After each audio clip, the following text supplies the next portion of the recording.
Check. All right. Let's go live on this giggities. Let's get this, everybody. Bitcoin is finally moving. We're getting some action, and I got news for you, though. Bitcoin is finally doing something exceptionally exciting. Usually when you get this type of compression move followed by an expansion in volatility, you have a very strong edge to the downside, usually. However, there's one thing glaring that is making me feel that I don't know what the hell price is getting ready to do in a scale of a month. We could get a big reaction off of this, and then it goes down later, because what am I pointing at? An origin line. And I'm going to show you in this stream, in this segment of the live show, why I think that if you're trying to short things into oblivion for a fast move continuation down, that you might be truly disappointed and you might have to wait quite a bit longer. So let's go get some Bitcoin.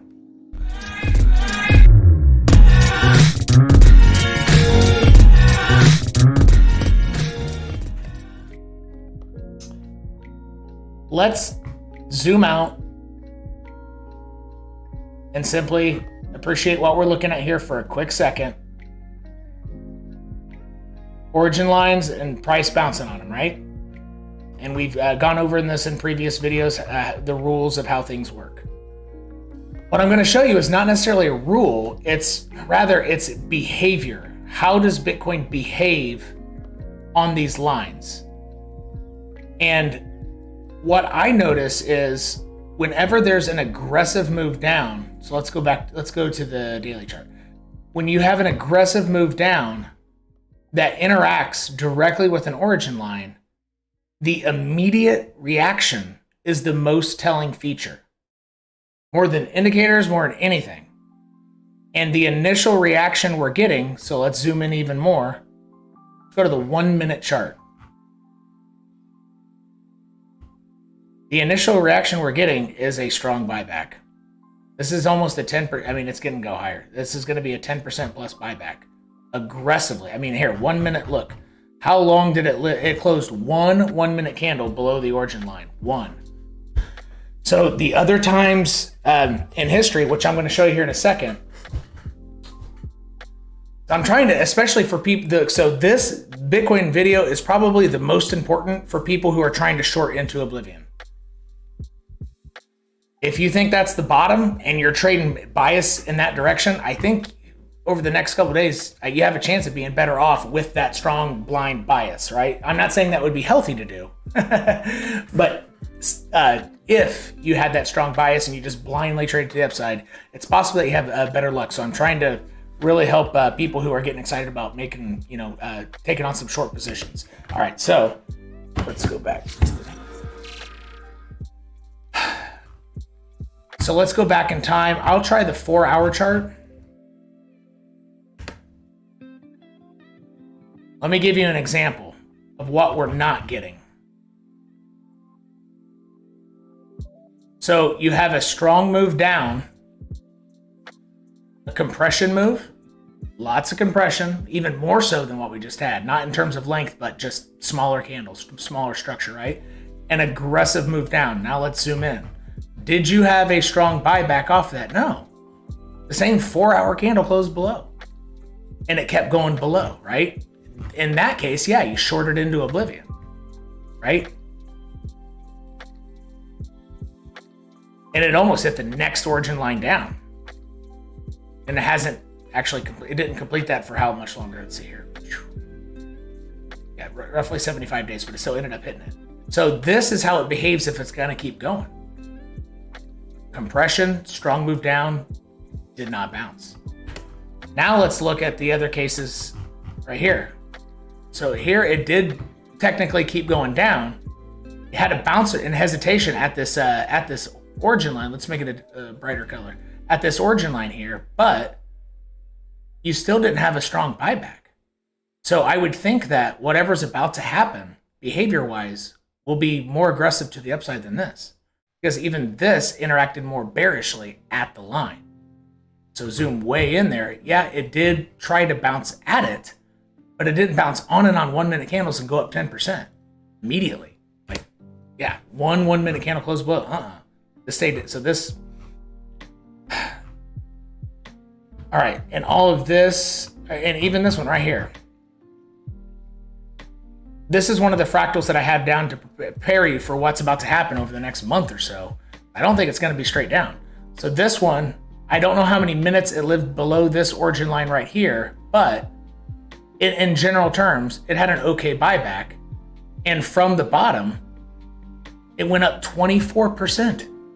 And then how long did it take to really start breaking down from that day? Let's call it about there. Let's call it here. It started breaking down 27 days. I think this is more realistic. And I'm going to show you what that looks like. I already have the fractal prepared because I just got off a VIP call where I conveniently was able to collect my thoughts because I truly don't know how this is going to play out. And if you think that this is a bottom pattern, well, that also bounces exactly at origin lines and gets bounced up. So the idea that that was the bottom, it's still one of the options specific to how does price behave at these origin lines when it hits it after a compression move. So let's go to this one. This is back in 2019 when price was about 10K. So you had a compression move under an origin line, which is what we just had. It came down to it and it bounced. And I'm pretty sure this is another fractal that I've taken. But how long did it take for this to really keep going though? You know, you couldn't short it into oblivion. How big of it? So you had a 10%. So this is actually pretty damn similar to what's happening now. 10% buyback, right? And from the breakdown point, you still had a 5% play, but to get anything more than that,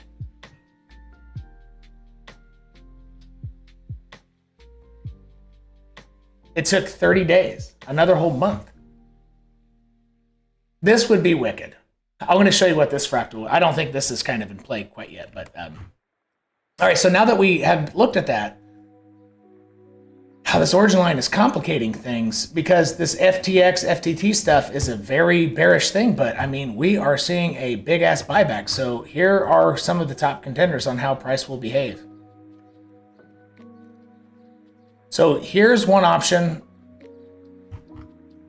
I think this is the last one I covered. So you do have an okay buyback, but the next day immediately, so the next day immediately starts interacting once again with the origin line. So if something to this effect is going to play out, where it does keep going down, but then goes sideways using the origin line as resistance before continuing capitulation after about a 27, I think this one's 27 days. No, 30 a month. You're going to need price to come back down to this origin line within the next 48 hours. And if not, then a fractal that is does not go below the origin line immediately is going to be a better option. So as of now, that's still on the table, but we're going to take it off the table if price hasn't interacted again with the origin line within 48 hours after today's closure. So by the end of the day, Thursday. This one might be my favorite one, actually. So Bitcoin has a very strong shot of having an extremely aggressive bounce up. A very aggressive bounce up. 22% off the lows. And didn't I just take one and measure it and it was 20, I think it was a different one and it was 24%. That might be my favorite choice. I think this has a strong chance of having a big bounce. Now, when I say favorite choice, doesn't mean I think it's 60% possible and the other ones are 10 and 5. No. Maybe, I don't think it's probable that something this aggressive will happen.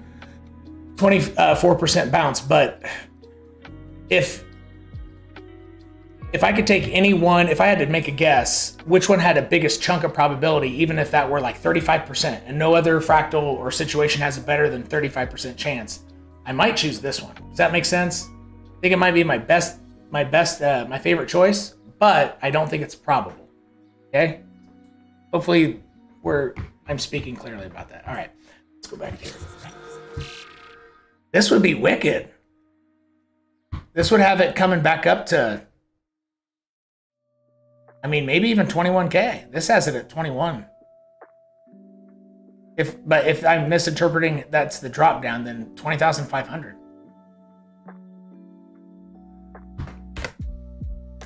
And we just saw that, you know, if it's going to keep going down, it wouldn't behave like this. I don't think it's going to keep going down right away today, folks. This one was the one I said won't happen. But just in case you want to see what the most wicked whale play would be, this would be it. This would be absolutely sick. Watch this. Boom. 15K. Boom. 21K. And then boom. 14K. That would just rock everybody. My goodness. That is not my favorite fractal. But keep that in mind. So what we have here is, in general terms, will it stay above the origin line or will it go below the origin line? Because I don't think that in the next 48 hours, it's simply going to keep accelerating down. I don't think that is even, it's a what if, but I'm putting that at number 4. So all the most likely situations are as follows.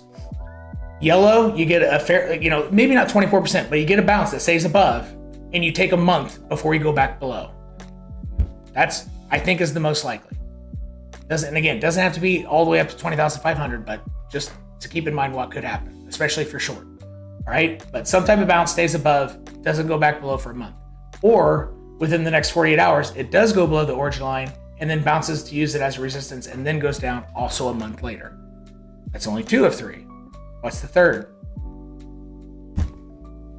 This is the moment where Bitcoin separates from the stock market and it's up from here. I think that's number 3, but I think it's more likely than today, you know, within the next 24 hours, it keeps accelerating down and goes to 14K.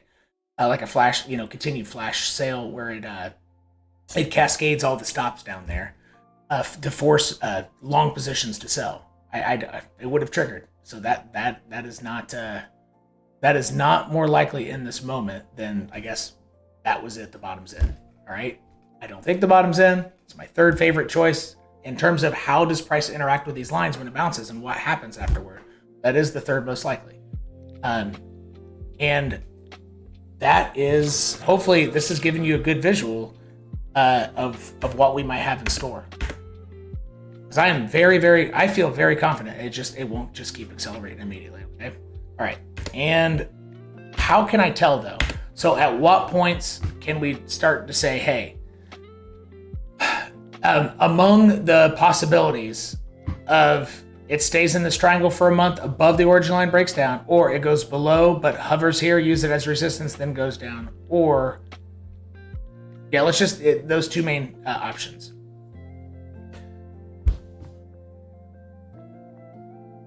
I would use this line right here. So one of my team leaders, she suggested this line, and after I was staring at price for about 30 minutes, I came to the conclusion that this line she picked is likely the most important thing to be looking at, and here's why.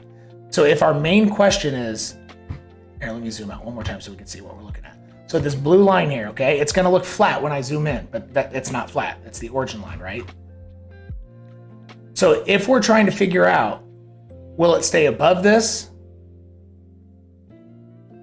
or end up coming below, I think this line right here, which is the lowest daily closure of the year as of now, it's around 18,400 and change, okay? I think this is the single most important line because this is your 50-50 zone. If price gets stuck below this, which is the line of the lowest closing / opening daily candle of this year, 2022, as of now. If small candles, not just the closure, so that's a different, I'm going to give you my thoughts on that here in a second. It's going to be another layer of, it's another variable that can affect probabilities, but I want to break it down even more simply than that first. So if we zoom in here, let's go to the 5-minute chart. And price can use that same line as, where's the damn, there we go. If it can use this as support, then I think it's much greater than 50% likely that in general over the next month, it stays above this blue origin line. If it breaks down and starts using it as resistance, I think in that moment, it's going to be more likely that fairly soon within the next week, it goes below here, but doesn't necessarily accelerate down to the next origin line to 14K, but we'll end up using it as resistance. So let's just call this my 50-50 line. And you can already see that price is trying to establish this as the current bull and bear battle zone. So let's zoom into the freaking 1 minute candles. Even though this is more macro stuff happening now, but look, you can start to get an edge on macro stuff by looking at the 1 minute chart. Look at this. This is the battle line. It really is. And so this would help me with my probabilities on which general situation is going to happen. Now, the situation and trigger that my what if actually is coming true and I'm just wrong with my idea that it's more likely to bounce for a bit here. Simple. You have to wait till, I think you'd have to wait for it to get below this origin line and use it as resistance, but quickly. So like all of this was just a fake, buyback, and it aggressively in the next, 24 hours or less before the end of the day's candles tomorrow, it's back below here. So if it's below here soon, okay, then I'm probably incorrect and my what if is actually happening. But on its journey down there though, I would still be guessing it's going to bounce and go sideways and wait to go below here a little bit later because of how it reacted here. It just doesn't happen often that it immediately comes back below. That's why it's my fourth most likely situation that it just keeps accelerating down within 24 to 48 hours. Does that make sense? But you won't know it's probable until it's way down here, below the origin line, within a small time frame. And I think that is how I would shift or make pivots or shift my probabilities from one moment to another if I'm trading this stuff. On spot price, so if you're more of a spot price person, just relax. Because every single downside movement like this, even if it's going to go sideways for a while, right? You're going to have, and let's say it recovers / goes sideways for a month and then drops later. If you're a spot price person, don't have to worry about this too much because you're going to have another chance at a small test down likely to this line right here. And let's label this guy. So even in the strong recovery sense, I bet you have another chance there. But people trading on futures, you need to be aware of all this now because, with leverage, you need to be able to react very quickly. So be very careful with this. And that is what I have for Bitcoin. All right. This is exciting stuff, isn't it? All right. I don't think it's worth me doing XRP and Ethereum and all that stuff right now, honestly. Because it's just this is going to be very Bitcoin led. So I will probably just open this up to questions. And real quick, for anybody newer to the live show, if you have questions, I typically only have time to answer the questions from the YouTube tier members. And those are the folks with the emblem, a star inside, circle with a star inside. And because that's part of their deal, and one of the benefits of being a part of the YouTube tier. So if I skip over your question, it is for a reason. I'm not just trying to be mean or incompetent or whatever. Okay, here we go.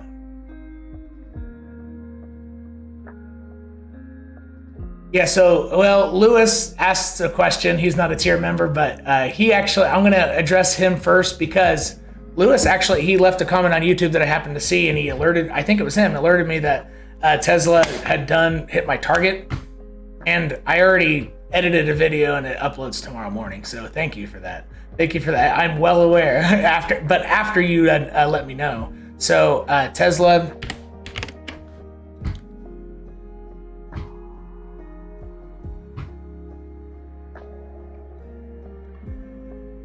way down here,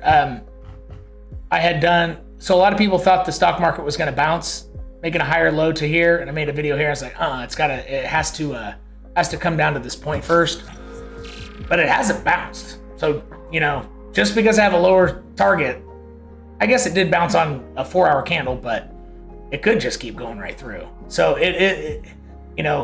And it did hit it at about the same time I thought, right when these two lines crossed, was my whole premise of that. Well, was part of the mentions of that video, or just placing this here, I guess. I placed it there because of that cross.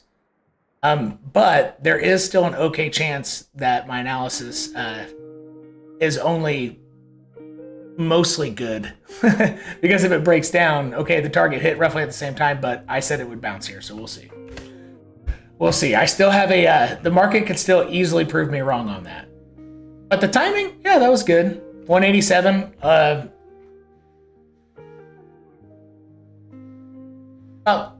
a week and a half, 2 weeks off. Not horrible. All right, rock and roll. Yeah, thank you again, Lewis, for notifying me about that. All right, sold all my crypto last night, ready for the game. Hey, good job, Clay. Yeah, good choice. Those are tough decisions because you don't know if price is going to skyrocket at right after you sell or not. And it's always, it's always scary to do that, to sell everything. I think us in our Discord community, we came to grips with selling everything. It wasn't as early as what obviously would have been perfect, but we came to grips with that.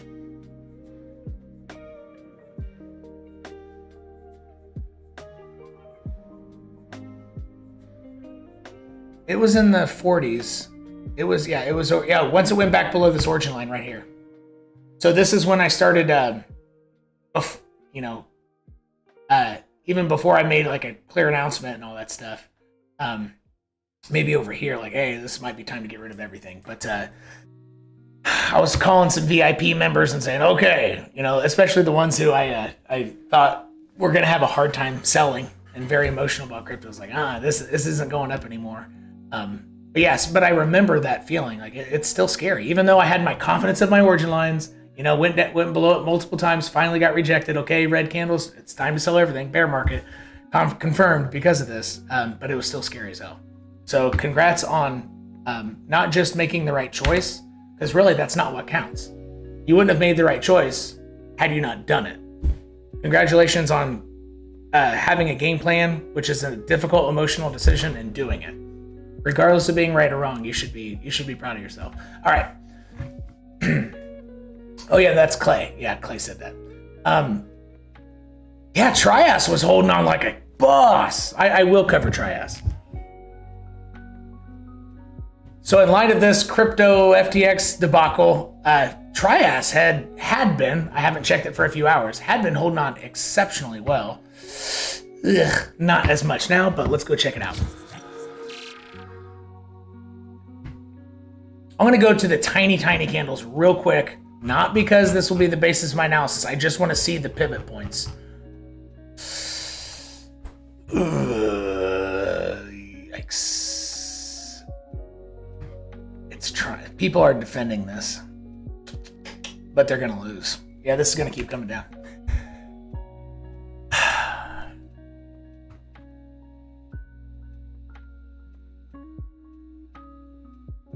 It did hold up pretty well though, but I think it's extremely probable it keeps coming down. So it's gonna finally hit this. It's I think the more reasonable best case scenario. Obviously, best case scenario, it recovers and the investors buy this back. Not traders. It wouldn't be traders doing this. This would be investors, which could happen because they're a different breed, and there was big news driven price action here. So best case, it does recover, but you need it to get back to or above $1.64 and change. If it doesn't get back above this line, then it's simply not probable. So you'll need to see that first. But the more reasonable thing I think is going to happen, because I can see the pivots here and how the buyers are selling, sellers are responding. I think the sellers have the buyers in a death grip. So I think it needs to hit a 45-degree angle. Let me zoom out. Did I get an okay 45? Yeah. And usually the timing of it happens at an important horizontal. So when it hits this, often aligns with a horizontal. So let's just choose this wick as a main guess. It's a pretty good guess, but for an example. Wow, that would take a while.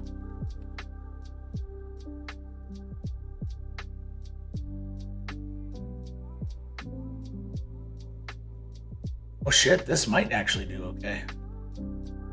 That's a month.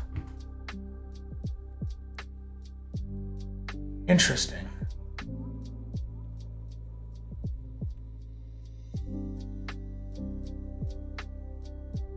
That's still 26% below current price.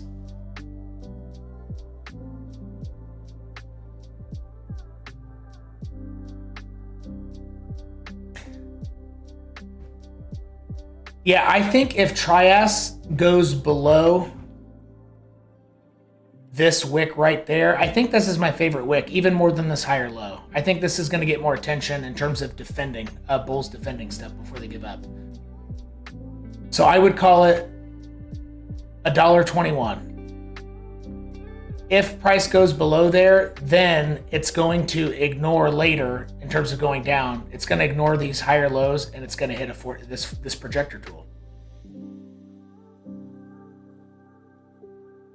And that would be, and if it happens soon, that would be under $1 again. But honestly, because of this run, even with Bitcoin like capitulating, I guess, it has a strong chance of bouncing right there and then making a lower high somewhere and then coming down if it's going to go down lower. So Trias is actually not in horrible shape. But as of now, it is more probable that $1, what is it, $1.20? $1.24, what was it? $1.21? Yeah, it's more probable that $1.21 is going to be it.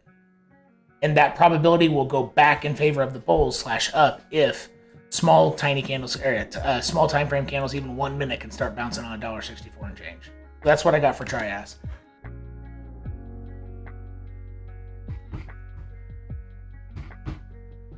Still holding up pretty freaking well though.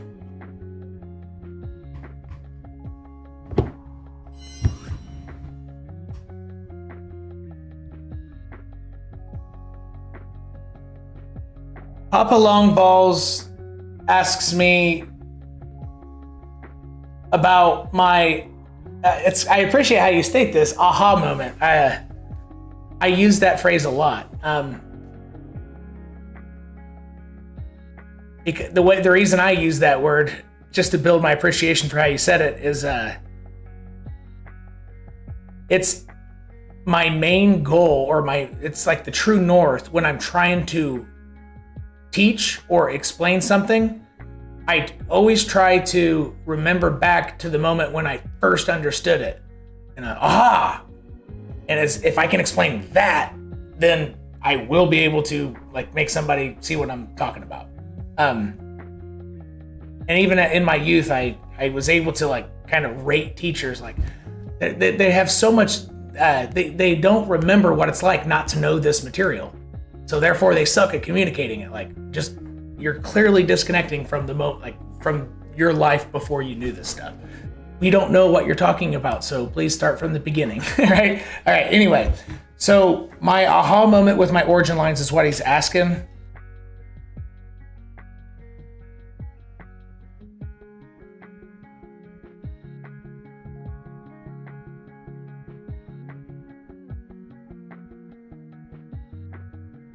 November 14th, 2018.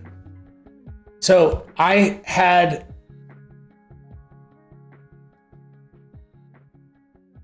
already been using origin lines to some degree after I heard Tone Vase say that word, and he essentially drew the master. He just zoomed out on Bitcoin, and this was like before. This might have been in 2017. I heard him say he was one of the only people on all of YouTube analyzing crypto price. Right? He's a sequential trader, which is a very rare type of trading. It's just it's interesting to say the least. But I saw him draw this line, this one here, and again, none of this existed. So this was not in existence. And he drew it back like this. And when he zoomed out, he goes, it's like an origin line. It goes back almost to the origin of price. I was like, I like that word. And then I started messing around with this idea. Well, what else does it align with?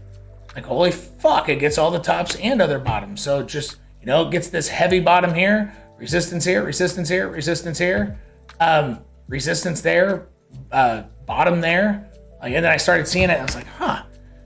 But the aha moment did not happen until the capitulation of the 2017 top. And when I realized they fucking work, and that was the weekly 10 crossing. Oh, I have a different origin line chart somewhere. These aren't my original ones.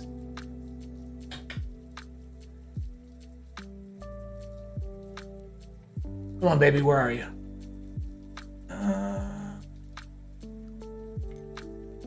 Well, anyway, I had an origin line here, and I had predicted, and it's still on TradingView. It's a publicized idea if y'all don't believe me. It allowed me to estimate the exact day, so I don't remember how I had this, but it was something to this effect years ago, something like this, because I didn't have the other price action to work off of, right? So I had it like this, and then the weekly 10 crossed. It was projected to cross on November 12th. And let's put on the weekly 10. Yeah, so I had it like right here. And it was projected to cross, no. I had it projected to cross 2 days earlier. And I was saying that way back, like months and months. I was like, all right, this is when it's going to go down. And I had an estimate of 2,800 to 3,400. And I actually already had limit buy orders between those. So less than half of them got filled, but whatever. Still a good play. And then once I saw it work, I was like, aha, that was my aha moment. Holy shit, it worked. And then if you wanted to see that, how do you see my previous ideas? Because I've changed my username and stuff, but it's still out there to be seen for all people. Let's check this out.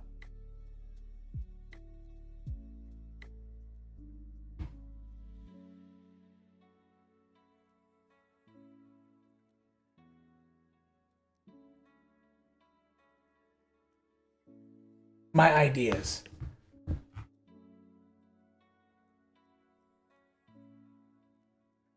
Okay, so don't make fun of my chart. All right? But here it is. Ooh. How do I do this? There we go. Don't make fun of it. But in this idea, the whole deal was it's going to drop on the 12th and it's going to go to 28 to 3,200 eventually. But the drop should happen. We'll begin back here. Nope, actually this can't be it because you could see price there. So, well, price hadn't fallen yet. Maybe I predicted it just like 3 or 4 weeks before. Let's see here. What other ideas are there? I could have sworn it was a few months.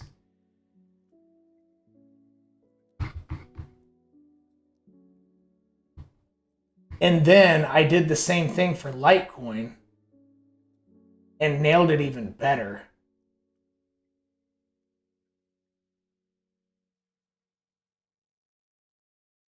Well, now it's not showing me my other ideas. Son of a bitch. Huh.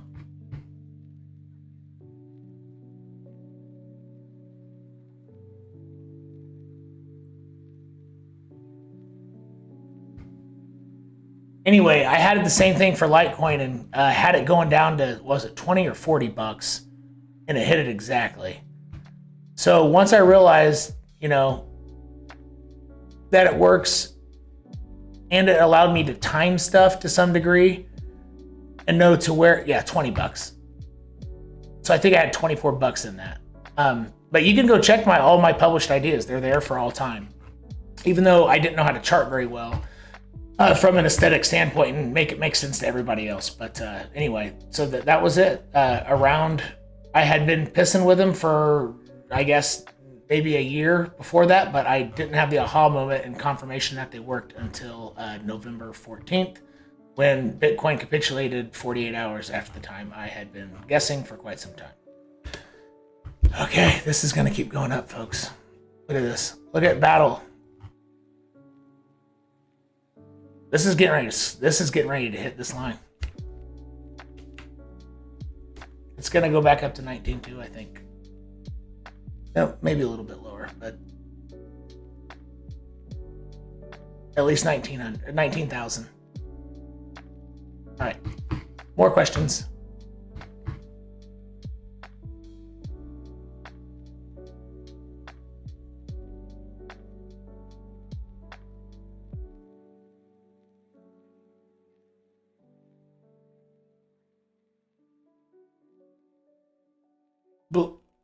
Blessed Soul, not a community member, asked, how about the support from the breakout? Well, it broke below it. So the only breakout we had was at 19.2. And, oh, for a bounce point? Okay, that might be what you're saying. Yeah, that's what I was talking about, exactly. Even though you asked that question prior, but in terms of a bounce point, yeah, it looks like it's getting ready to hit it. The breakout point. I think that's what you're talking about. Yes, exactly. It's getting ready to go tag that line. All right, Beckson1, community member, asks, hey Tim, can you give me some good buy zones for ADA this bear market to DCA in? Keep up the good work, man. Thanks in advance. All right. Yeah, Cardano should be easy because it's in over a year-long channel. So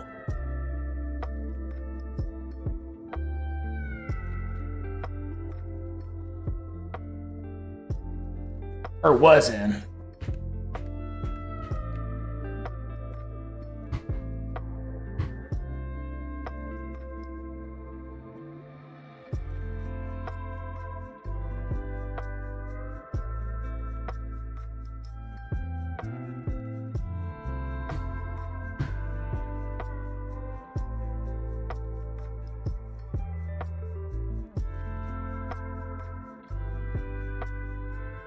Well, because Cardano was able to stay above this line for so long, if we do end up over the next month and a half or whatever, get another strong leg down, Bitcoin going below 15K and all that stuff,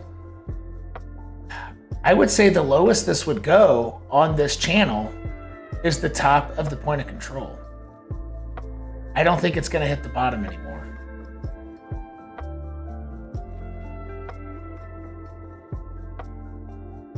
So if that took until the beginning of December to allow the monthly candle to close, do a little backfill upwards in December, and then head down, 22 cents, around a quarter. I think Cardano's going to hold up okay this bear market, unlike last bear market. Let's look at horizontals. It needs to make sense horizontally. So this wick right here could get it. So this is the last frontier of this structure, which price almost always bottoms at previous structure from years past, if there is years past history. And then what other wick is screaming at me? This wick right here.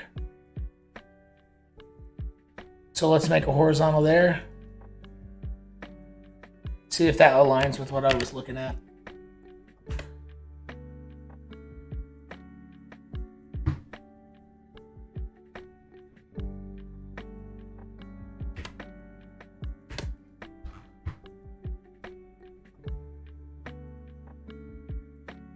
One crosses mid-November, the other crosses early December. Yeah, I don't see Cardano going under that. I mean, it would take Bitcoin going under 9,600 probably to make Cardano go lower than 22 cents. That'd be another 40% drawdown. It could happen. So if you want to try to copy this, I'm on the daily. Here, let me go to the 12-hour. No, daily chart's probably better. It's a really long channel. But I mean, it goes from the top If you wanted to try to emulate this, get it kind of close. If you ever see it hit the top of the point of control, the orange thing, you're good to go. But really, every line it hits might be an okay DCA point. For example, let's say you have $100 over time that you want to spend to DCA in Cardano, right? $100. Just to pick a round number so you can turn this into percentages as well. That's why I'm picking 100. Let's say your first buy happens here, but you only buy with, let's say 20%, 1/5. If it hits the next line down, then you do 30%. If it hits the next line down, you do 40%, right? You're only leaving yourself 10% in case it hits that, because I kind of think it's unlikely it'll hit that.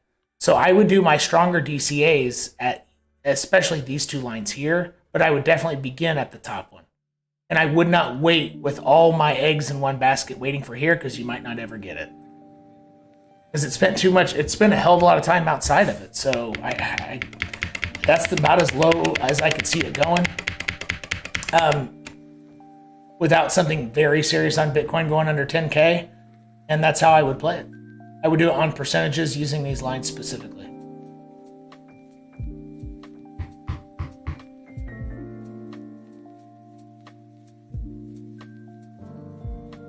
Craig K asks, can you do Quant? I joined mainly for BTC though. Quant would be good.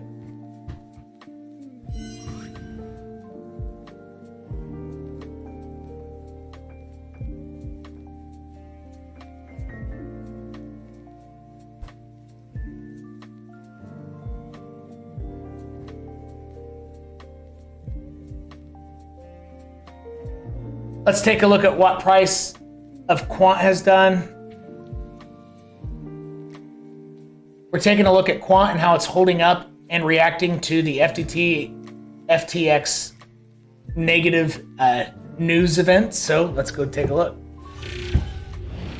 Well, so far I can see that this is helping me determine that origin lines definitely work.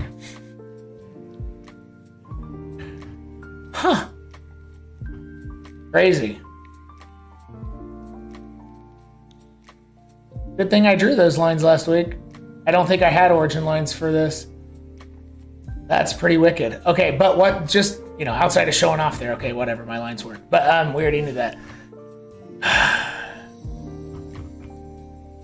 That's a strong ass react. Man, that's got to be like 20-something% in it. Yep, 25.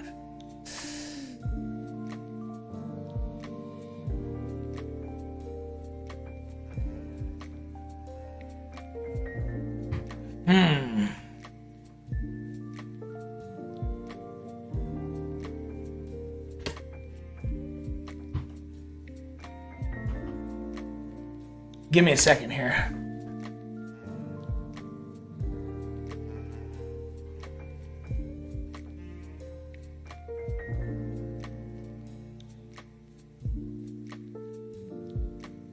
It's not going to go back below that origin line for a while, just like my guess is for BTC.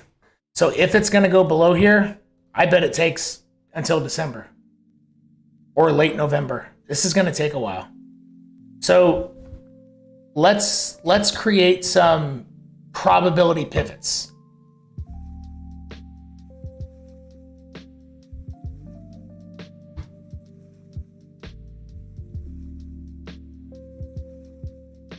When to start trading to the downside.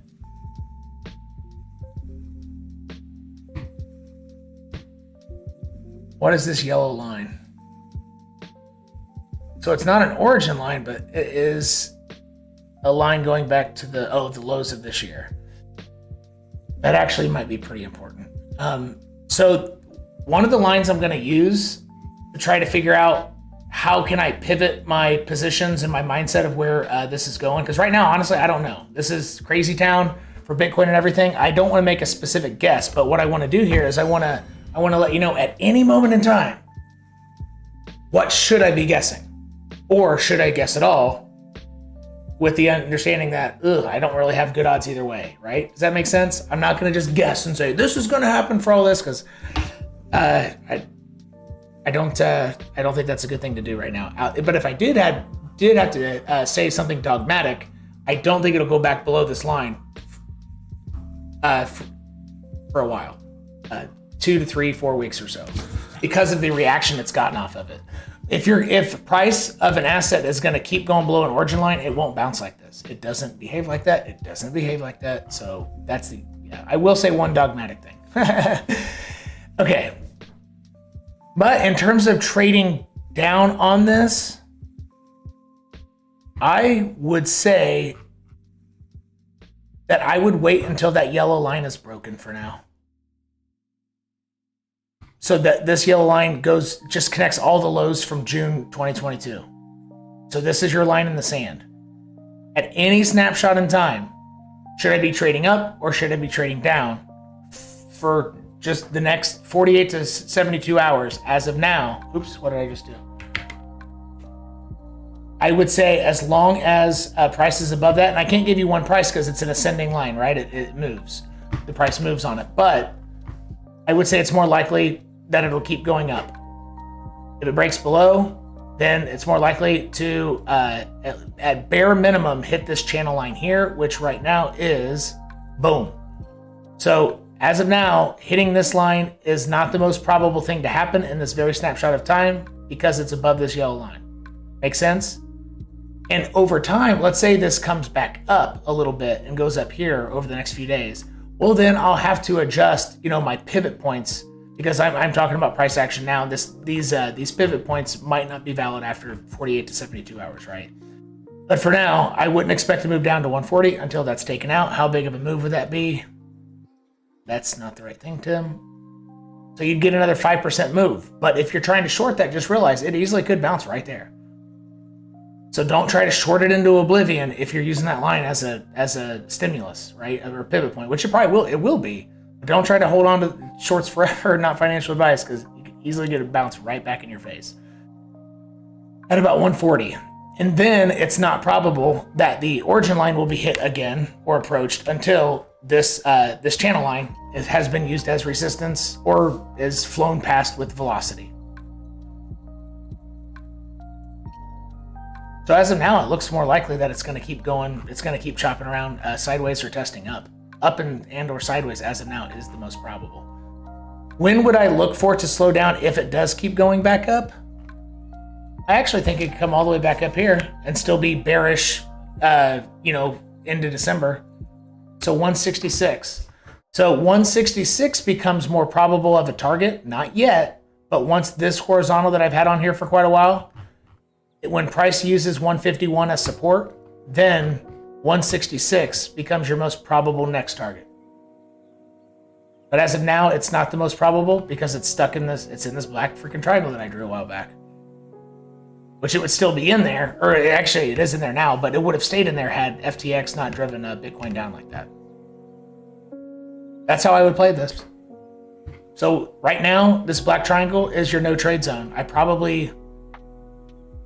And when I say no trade zone, it doesn't mean, you can't take on a new trade there. You can't enter a position.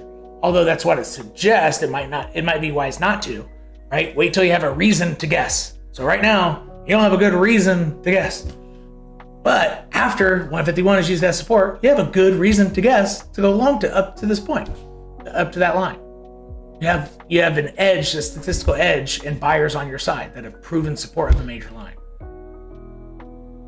Sellers are going to come into control and buyers will dip out once this yellow line is broken. So therefore you'd have a reason to trade down, although I would be careful for a bounce here, right? Protect myself, take profits, and move stops into profit at that point.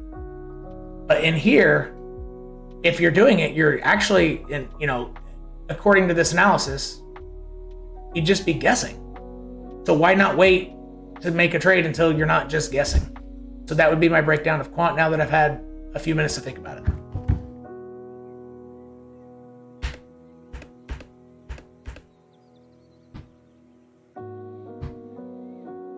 That's so sexy. This has been the week that I've focused on, origin lines working on Bitcoin and all that stuff. But boom. Check that out. It's always fun.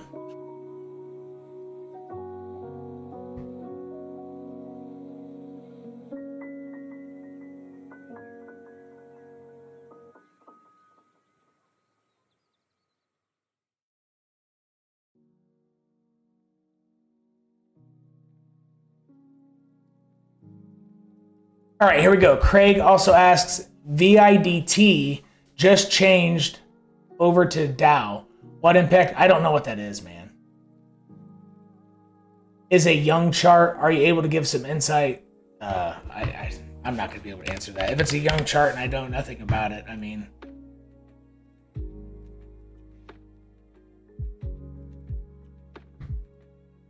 Not that young. I guess I can do something with this.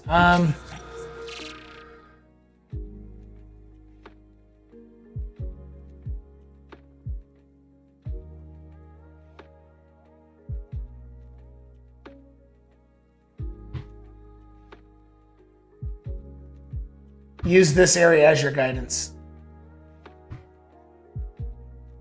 This wick and that wick. This was a fake out. So these are the wicks that are important. So I will give you the exact levels. So as long as it's above the bottom one, I think it has a strong, I mean, it's not probable that it breaks down until that happens. This is the most important single line on this chart. So what that'll mean is other people will be seeing that and buyers will stop buying so strongly and sellers will start selling more strongly. And that would probably be your main pivot point right there. So above 32 cents, I'd be looking for a higher low, honestly. Yeah, this seems to be ignoring the market for the most part. Still in a nice damn uptrend. Looks pretty good, actually. But how far down is that? How far down could it go and still be bullish? That's still 30 freaking percent. So this has been on fire then. Gosh. Oh yeah, it went up 152. So you could get a pretty big drawback, almost 30% and still be bullish. So heads up there. All things are relative, right? 30% drop down sounds pretty bearish, but in this case, it would still be just fine. And it would probably bounce off that line. All right. Perhaps not make newer local highs, rather make a lower high than drop below it later, but you'd probably still get a lot of price action there. Okay, Patrick is asking about SPX.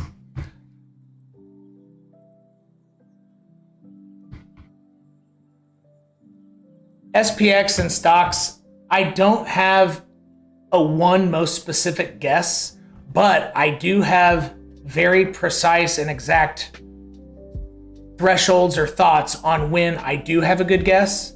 So let me take a look at the two main options and when I know which one to guess. So let's dive in there.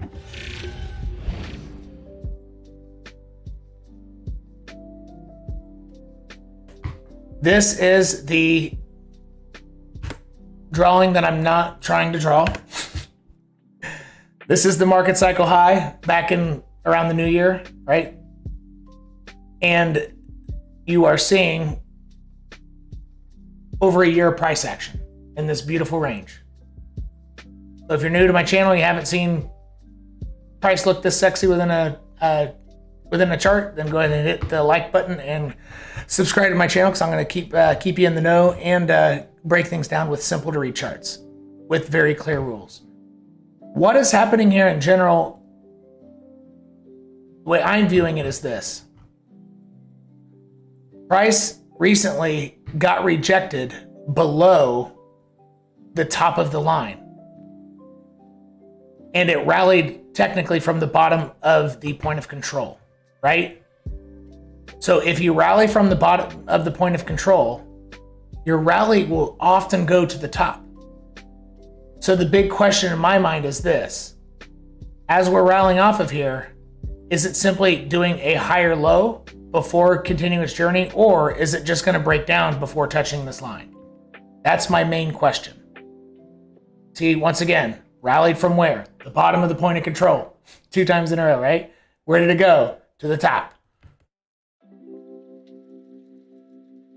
Bottom of the point of control, rally. Where did it go? Not to the top. So I'm trying to figure out, is this going to happen or is it going to hit the top? Okay? All right.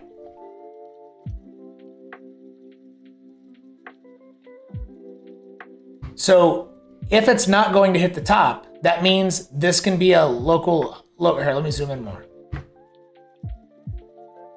Let me go to a 1 hour. Yeah, 1 hour chart looks a little bit better.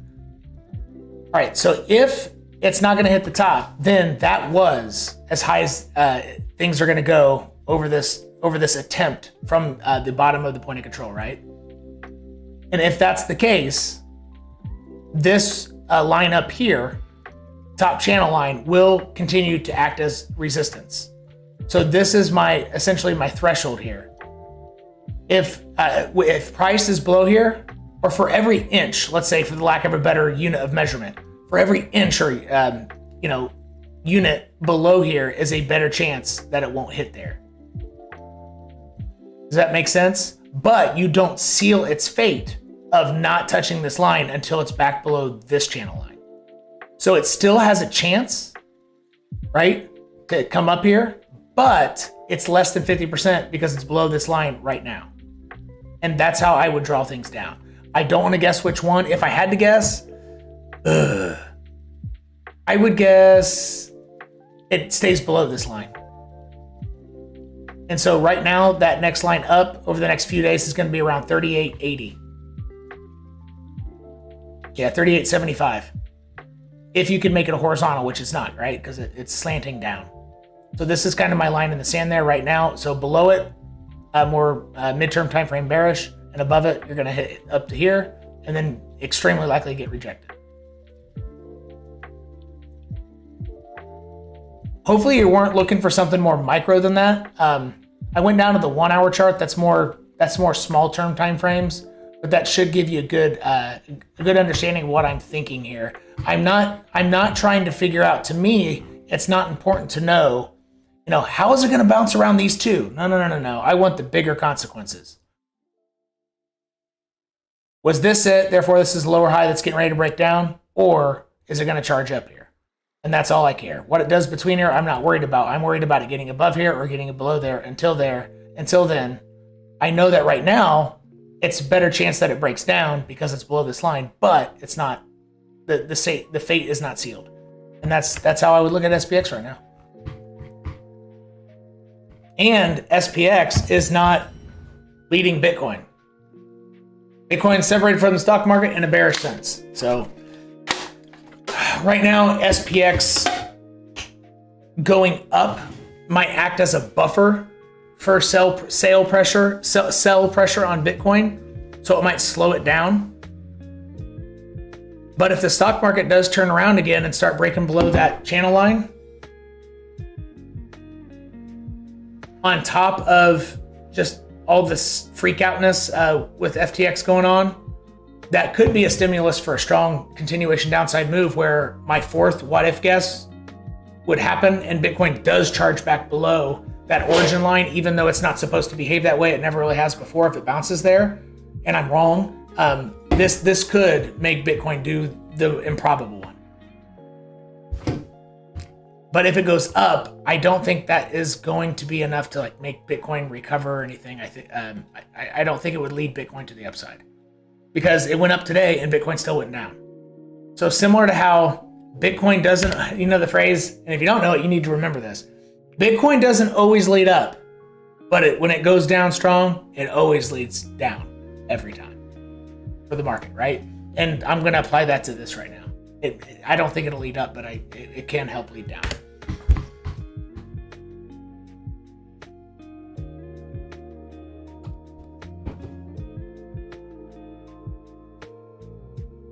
All right, Andy, I covered Trias. So hopefully you saw that part. You asked that before I had covered it, I think. Lewis asks about origin lines again. Question.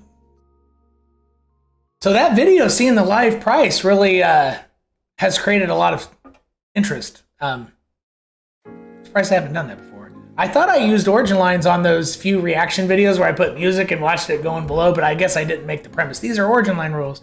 I'm glad that was helpful. Your question is, how would you do origin lines on a newer company that has been on a downtrend? You can't. We just had this discussion in a VIP call today or yesterday. Might have been, yeah, I think it was today. About Solana. Yeah, it was today. Solana has not been through a whole market cycle yet. Therefore, any origin lines you previously had during a bull market only. So this is still an answer to your question, but in reverse. Solana had only a bull market and not a full bear market, right? So your origin lines bull market are all going to be broken through and they're just not going to work. You have to wait essentially until the next bull market, maybe not the whole thing, but until it's obvious it's going to go up from here so you can know where that market cycle low is. You have to have the beginning of price when it was low, and you need the reversal, macro reversal. So if it's been down the whole time, you won't be able to establish true origin lines that last years and decades until it's had a macro reversal up. That's what I would say. But what you can use in the meantime, remember my Cardano chart? So use it like just make it a macro channel. What is it? But let's say Cardano. Yeah, Lewis, I'll scan down to see if you tell me what you're talking about here. But I would make it like this.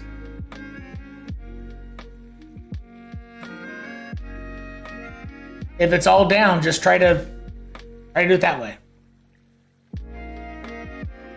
And then you might have to wait a few years to be able to do origin lines. But macro channels they work too. Extremely well.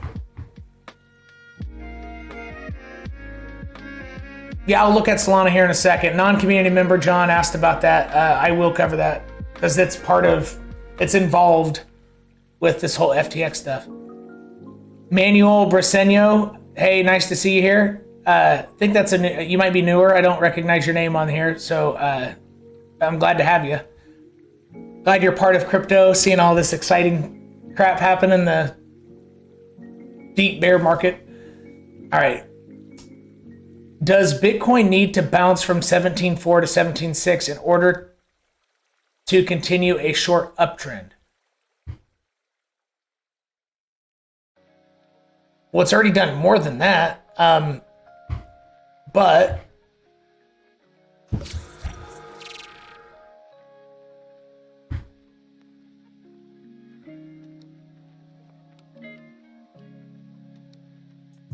so does it need to cut?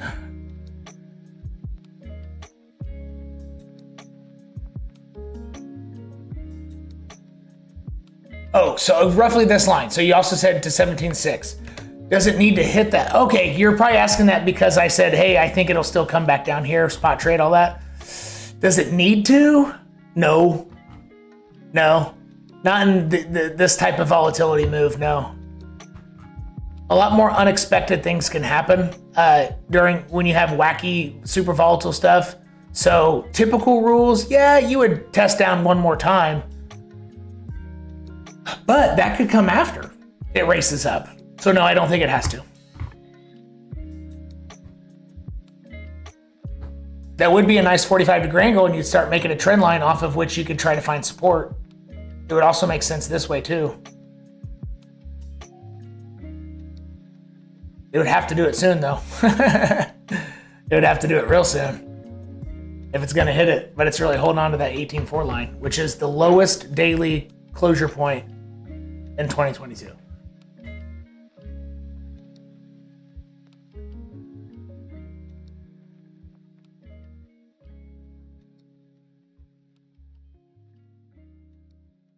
Cheese or Chiliz. Yeah, I liked trading Chiliz this 145-day compression move.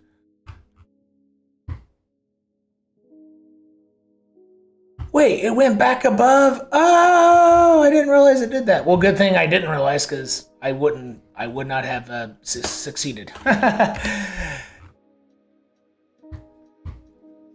I had this line here because I was planning on trying to begin being interested in shorts there, but I never looked back at this. So good thing I didn't. It went even higher.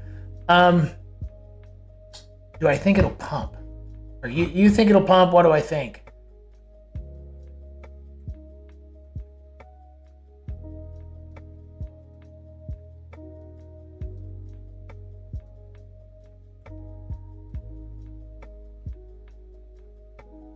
As long as it can stay above this line, it has a chance. But if you're leading into the World Cup and it's below that line, it's more likely, if it does look like it's pumping, it will get very likely rejected from this and then come straight down to here. So as of now, it has a chance.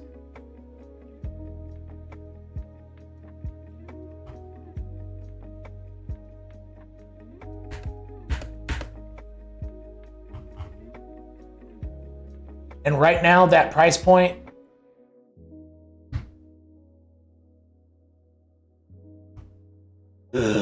this looks like it might break back down.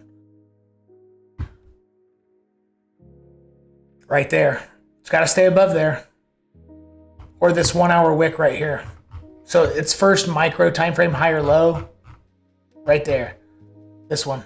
As long as it can stay above this, it has a probability of, or maybe not even probability, it has permission to do that with a news-driven positive event.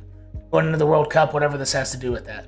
But the second you drop below there, yeah, it could still make a nice move up, but it's not going to outpace this. So if it goes below, let's say it makes a higher low on a 45-degree angle like this, something to that effect, it then pumps up, what would that be, like 25? Yeah, 28%. That's how I would interpret this. Now that I zoom in, it actually doesn't look like it's getting ready to break down. It looks like it's okay. It's bouncing on this neckline. So yeah, I take that back what I said a few seconds ago. Looks like it's going to keep trying up. In the micro time frames, the shelf life on what I just said is probably not better than 2 to 4 hours.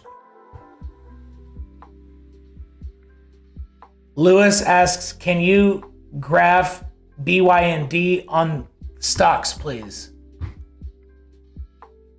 Did Lewis ever answer my question? What was he talking about? The new thing? All right, BYND on stocks.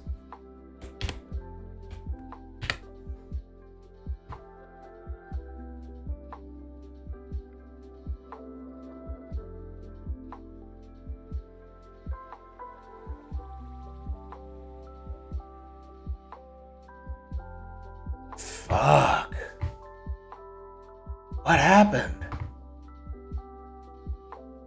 This was news.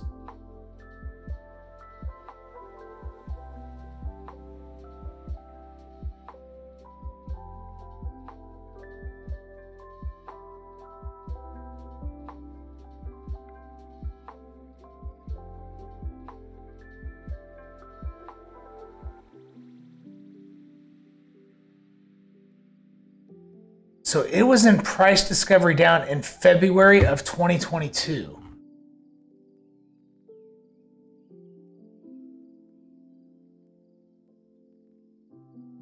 When we had just struck the 50-50 threshold of whether or not the stock market's in a bear market.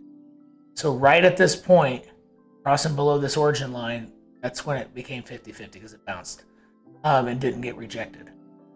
And it was already in price discovery down.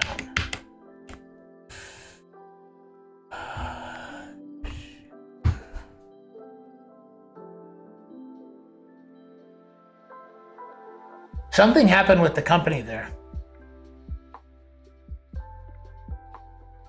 Either they had a recall of meat or like, you know, I'm not putting any blame here. I'm just making random, you know, not random guesses, but I'm just making lighthearted guesses, not non-serious guesses. Like maybe, you know, some news channel, national cable news talked about it.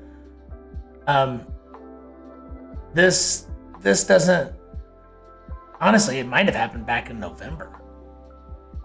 Something happened in late 2021. So with that, I would need to know what it was. I typically don't need fundamentals in my analysis, but that would help me understand if this is going to be totally chronic. Like kind of like Meta going down, Facebook going down 85%, 90% at this point now.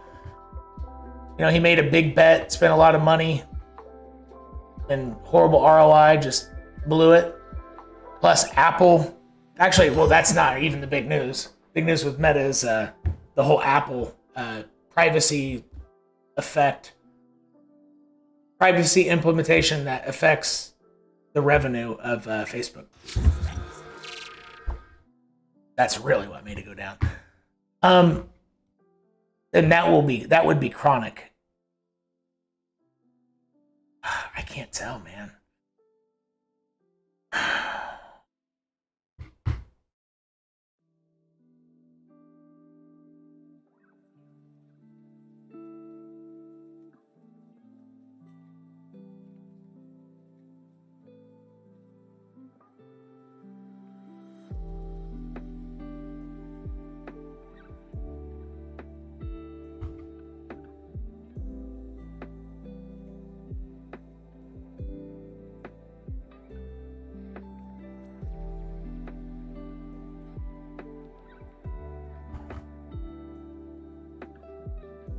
All right, this is the line you need.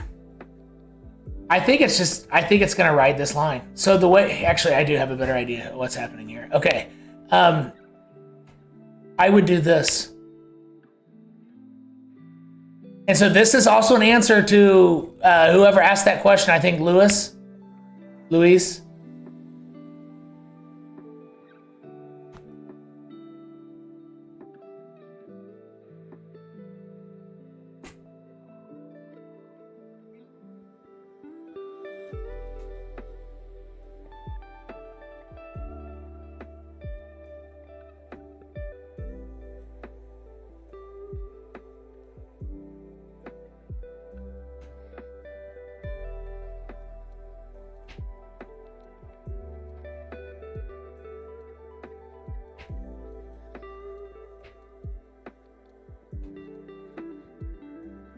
All right, I think it would, yeah, I think it's going to ride this line, actually. So the moment you're looking for a recovery is when you get back above the next bold origin line. There's literally no chance of a turnaround or a reversal until it's back above there. Because before then, it could just keep boom, boom, boom, boom, boom, boom, boom, boom, boom, boom, boom, boom. And that is even, in my opinion, because this is a macro, like this is the whole price chart of it, I think that will even trump daily structure higher highs and higher lows. For example, let's say that price came down here. Let me zoom a little bit. Let's say price comes down, goes like this. These are daily candles. Wicks below, comes back up, takes out this local high on the daily. Now you're in a no trend, and then makes a higher low. Now you're in an uptrend, right? At this moment right here, I mean, technically if you're in a daily uptrend, I guess at that exact snapshot, you have a slightly better chance of it breaking up, but I would put more weight on the actual breakage of that line, more so than adding, hey, it's gonna break because we're in a daily uptrend. I don't think so. I don't think the daily uptrend necessarily will give you better odds that it does. I think it's gonna get trapped. And now, if price weren't so severely depressed, I wouldn't be saying that. But it's had price discovery down. Therefore, a lot of these daily structures, okay, I think a lower high could be made and be used as bait. Hey, we made a daily uptrend. So what might happen here is, like bigger players, they specifically create a daily formation to create a daily uptrend and then trick people before bringing it back down. And do I think it would accelerate below this line? Yeah, probably not. I think it has a good chance of riding this bottom one. And if you see it go way below, I would just, I would not necessarily assume it's going to keep tanking. Rather, I would wait for it to come back up and wait a couple days to see if it gets right back above here, because I would think it would. So that's how I would view this chart.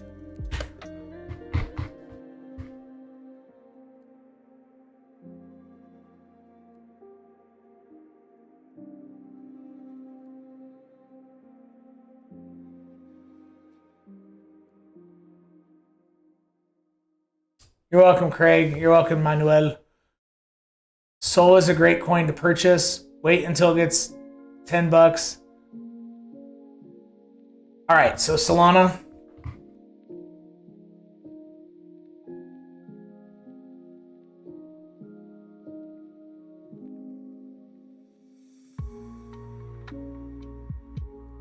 Different story than Bitcoin.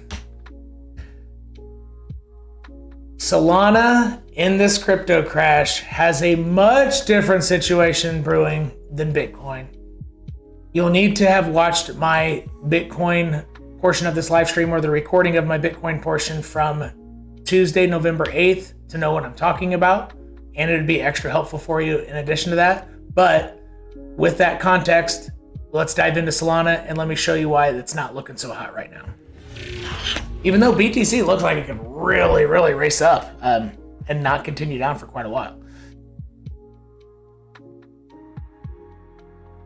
These are origin lines for Solana. We've dissected these quite a bit over this week on Bitcoin and all these altcoins. We know how they work, right? Now, let's zoom into here to the 5-minute chart.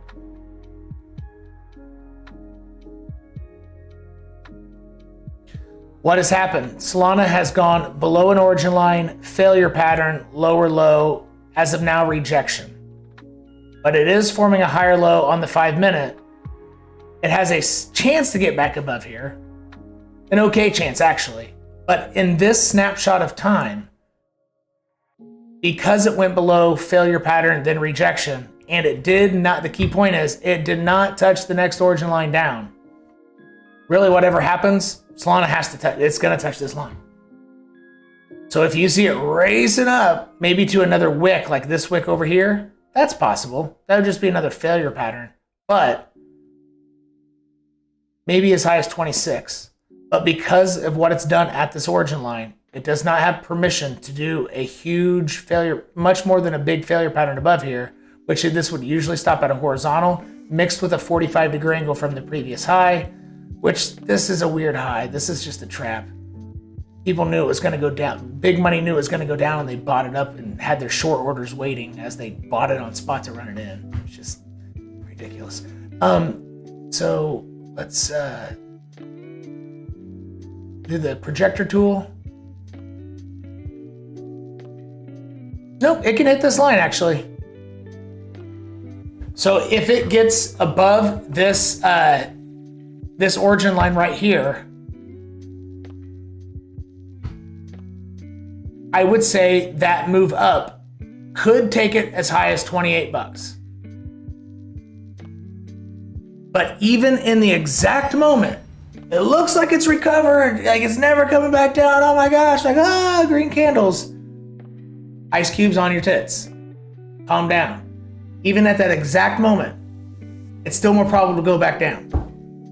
Just like my video back from January of 2022 or December of 2021, when I said, Solana is going to hit between $12 and $22. Why argue with statistics? It's going to happen, right? That video. And if you want to see that video, click that link right there for the recording, not the stream.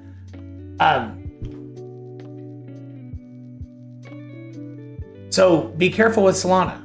People might be really ambitious. Oh my gosh, don't be that person. If it gets above here, then uses that support and holds this line for a day or two, okay. Maybe start thinking it's going to keep going up. But even at the moment it hits that, it's still more likely to continue going down because it needs to touch this origin line, period. Bitcoin bounced from an origin line and it's not stuck below one. So Solana needs to follow more the same rules, but it has different rules, more bearish rules applying. So it's playing by the same rules, but unfortunately, it drew a different card out of the deck than Bitcoin. So this is much more bearish. If this threshold were broken, what would that move look like? 13% to the upside, not bad.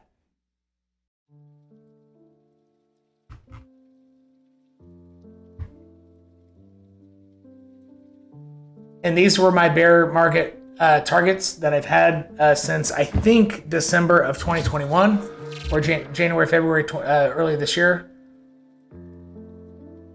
And it did hit the horizontal, not an origin line, but it would have been healthier had it hit this origin line, because then it would have a different set of rules, or no, the same set of rules, but within the set of rules, different rules would be applying. But right now it's stuck. It has to hit that line eventually. All right, that's Solana. Hey Darby, how you doing? I got in way too high, so I'll wait this time.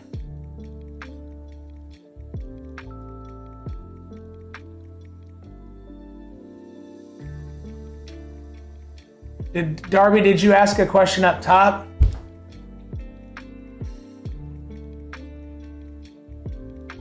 Trying to see if you asked something. You want me to take a look at it. I just got here. Did anybody talk about Solana? Oh yeah, just covering Solana. Perfect. All right. Oh, what is that target?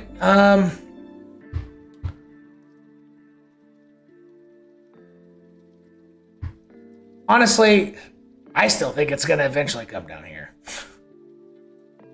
But in the short-term price action, it's got to come back lower over the next week and a half. So nothing of what I said means that it's going to bottom here or anything, right? We're talking immediate price action.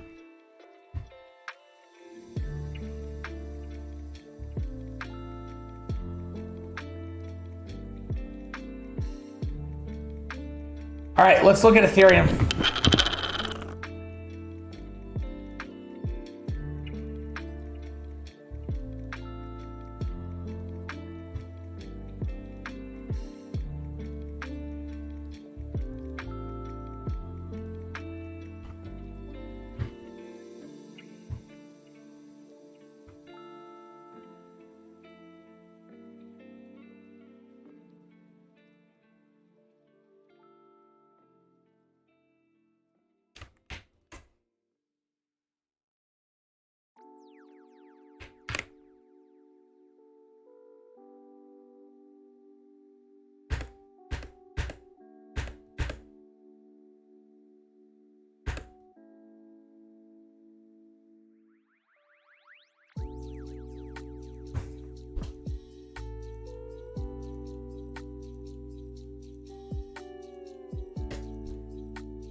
I think that's out of play.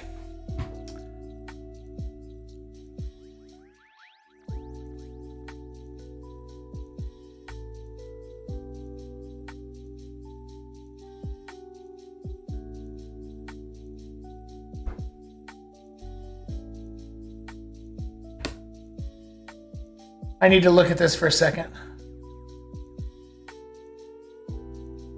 It just went below a very significant line.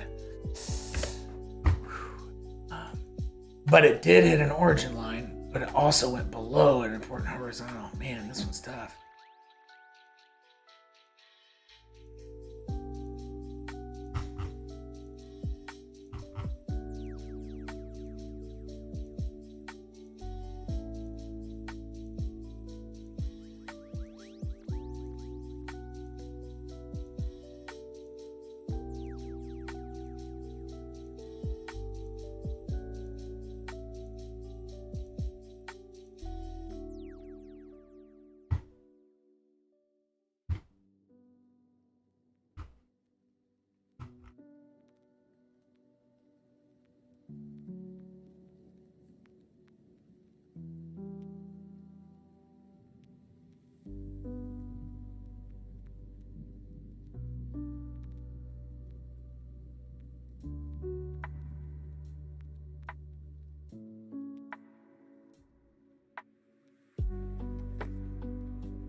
I need to think. Hold on. Honestly, Ethereum might have a good chance of giving me better direction on Bitcoin.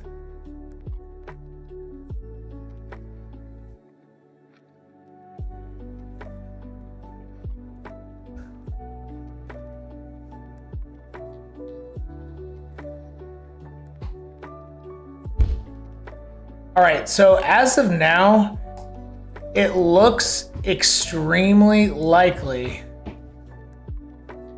Okay, I think I'm ready. Sorry, it took me a minute. Okay.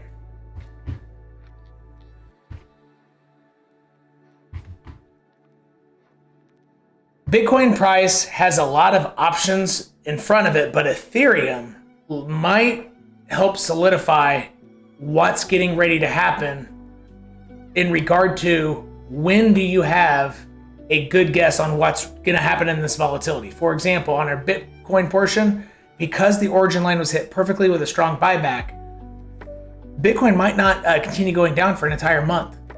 And this rally back up off the new lows of the year, 16,900, it could go all the way back up to 20,500, right? What looks very unlikely is a strong and aggressive continuation down quickly over the next 3 or 4 days from the initial drop to 16.9 or whatever price point it hit, right? So therefore, I can't get a good feel on, in the micro and short-term timeframes, which option Bitcoin's going to take. And my thresholds are a little farther away. So I have more space, more gray zone where I just don't have a good guess, right? Before one becomes more clear than the, makes a lot of sense, becomes clearer than the other.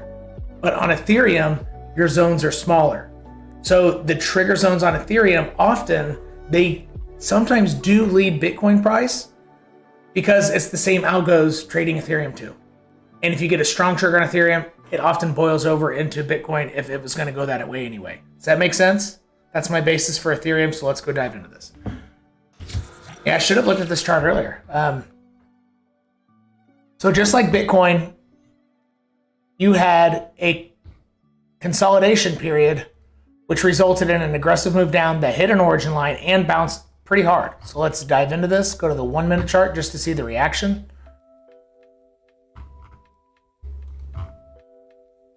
So this spent a couple more minutes below than Bitcoin. Bitcoin only closed 1 candle below. This closed 1, 2, 3 candles below. Not too much different, but on the 1 minute chart it is. So that strong buyback means specifically that it's highly improbable that the way price is going to behave over the next 3 days is more down and aggressive. I don't think that's going to happen because price would not have reacted like this on Bitcoin and Ethereum, right? So now the main options are you have price go up/sideways, recovers to some degree, and then break down later, likely over a month per the fractals on my Bitcoin video, right? Or main option number 2, because we can get rid of the option of immediate downside, right? Because it's the 4th most probable. We don't need to talk about it until it enters the 3rd most likely, which would happen, that moment will happen until the origin line's being hit again. That's when it'll come in the top 3 and I'll have to boot one out. So the other main option to visualize this, let's make this green because it's more bullish, I guess. Yeah, let's make it yellow. It's not that bullish. And then red is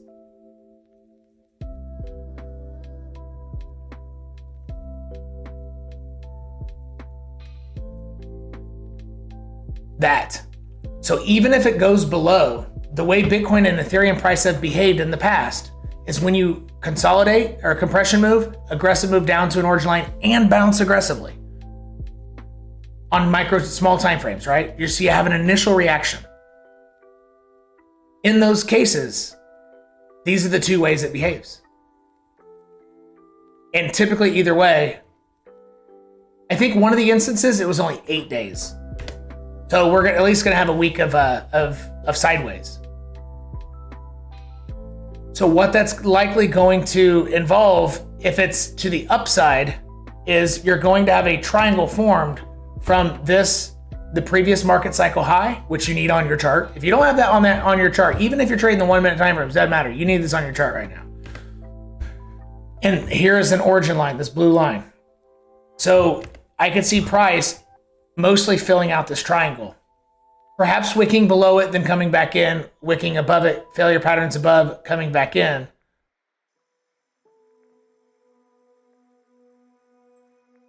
Maybe even having a quick test up to this point right here to 1485 before diving back into the triangle. Something to that effect, right? Boom. Wick up there, boom, come back in, and then go down. And then if it breaks to the downside, I would guess that it would hit this point So if it does end up going below, and again, I don't think it'll be a death sentence. I think it will make a new lower low, but then it would bounce back up to the origin line because of this initial reaction. Does that make sense? So if and when it does go back below this origin line, I would still guess it would bounce from 1158 and have a big rally up. Because that is what Bitcoin and Ethereum done every time you have this strong buyback. So these are my points. The two most important lines, I think right now, well, the origin line is number one. All right, origin line. To the upside, 1412, previous market cycle high, 1158 to the downside. And you're going to have a mean reversion, or you're going to have a reversion back to this line after hitting each of these. So if this is hit, don't get crazy bullish, because this line will be hit not too far in the future after that moment. If this line is hit, don't short it down to the depths of hell, because it's a strong likelihood that it'll rally back. I mean, that could be a 15, 18% rally. Oh, look at that. 17 3/4 from that point. That's a good guess. You could have a massive rally. And now it's even trickier because you're going to want to short into oblivion, and then other people are getting bullish to the heavens, and then it just comes back down, right? So it ruins both parties. That's like the party pooper, literally. Like you walk in and you see some house parties, on your street or whatever, and you go to two of them and you ruin both of them. That's what that would be. Double party pooper. So really, Ethereum is honestly, I think it might be better to just look at this simple triangle because it's a little tighter than the similar triangle we have on Bitcoin. Same situation, but I think the zone's a little tighter, and you might be able to front run some, and alts move more heavily off of Ethereum's moves, right? And if Ethereum's move will be triggered before Bitcoin's, and Ethereum triggers price movement either up or down on altcoins more than Bitcoin, use Ethereum. Ethereum might be the way to go, and make it as simple as this, right? Here. There you go.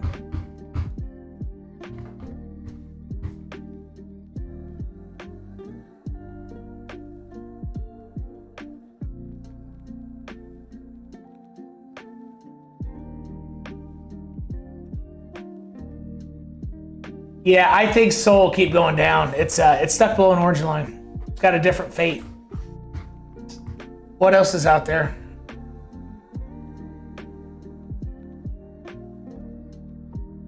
Oh, fuck.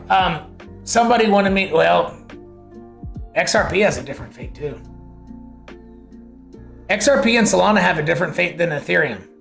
Based on origin line rules that over the course of the last 10 days, I've essentially proven that they work extremely well. And then Quant today went ahead and established that even further.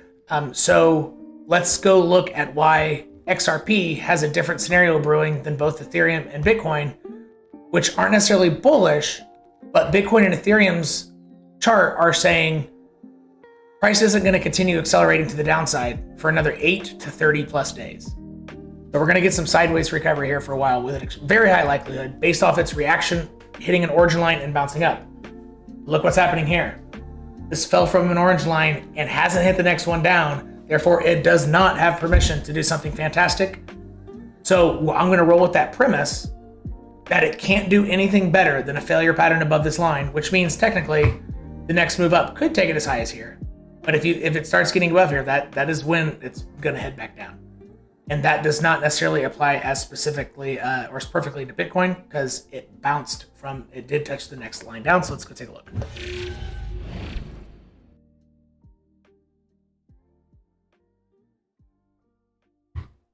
For new viewers of my channel, these are the origin lines on XRP. And this one right here, this big pivot back from 2017, that's the origin line, that price. So it's a very important one. The blue one and the white one are the most important origin lines on this chart. Right? Support, support, support for over a year. Boom, broke below. So there, let's zoom into this. What did it do there? After it went below the other most important line, what happened? You went down too, very bearish. Bounced, lower high, fell through, skipped one, went all the way down to the next one. This is the next most important origin line. What just happened?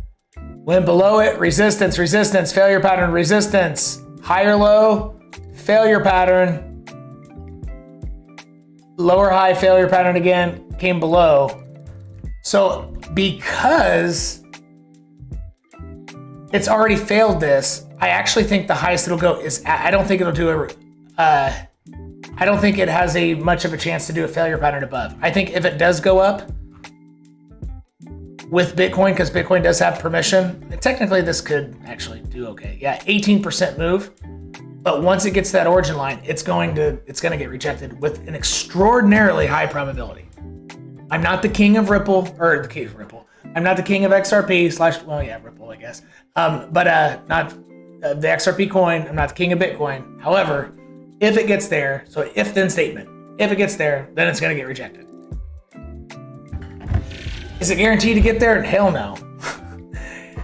Because we just saw last time it had something similar, it broke below the other most important origin line. It blew past the next one and went to the next one down. So now we've established parameters for the most bullish and the most bearish thing that would happen within the next, I don't know, month, until early December. Won't go above here in December, let's say 10th, and it won't go below 20 cents. That's a pretty big guess, Tim, so be more specific. Well, now that we've established the outside parameters, why am I blurry? I'm still blurry, thank you. Now let's look at better ranges of probabilities. What's more probable within there, okay? Because anything outside is just so improbable it's not worth talking about. What is extremely probable, because it came below this, is that this has to be hit fairly soon. So before December, this line is going to be hit, but it doesn't necessarily mean it makes a new local low. It could spin, nope, that goes into December. It will make a new low. It's going to make a new low. This line simply needs to be hit. It could be December, actually. You know what? It might take till December to get there. So let's do this. And because Bitcoin might move sideways / up, this actually might be what happens. So if XRP finds resistance here or lower, and then uses this horizontal as resistance, then at that moment, okay, so after this shakeout happens, let's zoom in. Now that we're kind of zooming, we are tightening the wrench on what our probabilities are here. I think this line becomes more, is a bearish trigger, a more prominent bearish trigger only after price gets back above it. Because before it gets back above it, the way resistances can be overcome is you find resistance, can you see that wick over here? I can't see it on my software, but there's a wick here. Here, let me actually just make this wick. So the wick goes all the way down to here. All right. So you can get rejected, come way down again, like it looks scary, higher low, and you start overcoming this with higher lows, not higher highs, and then break above. But if no matter what happens, once it gets above there, the moment it starts either falling below or using this line as resistance, like that, at that moment right there, you hit it and tick down and maybe take out this low right here. At that moment, then this origin line instantly becomes not just the most probable, but you really don't have a reason to trade any other way. Maybe unless Bitcoin like skyrockets 10% at this exact moment for some weird reason. Okay, outside of that weird stuff, it's so unlikely it's not worth talking about. But here, let me make this a different color. But until it gets above there, then this line as resistance is not quite as bearish. Does that make sense? And this, it could end up just getting rejected from there and coming down. That's fine as well. However, I don't think that's the way it's going to roll. I think it's going to want to get a failure pattern above this line. So as of now, my bets are it gets above 42 cents. I'm not too sold on it coming all the way up here. I would try to play that. I think that's likely too.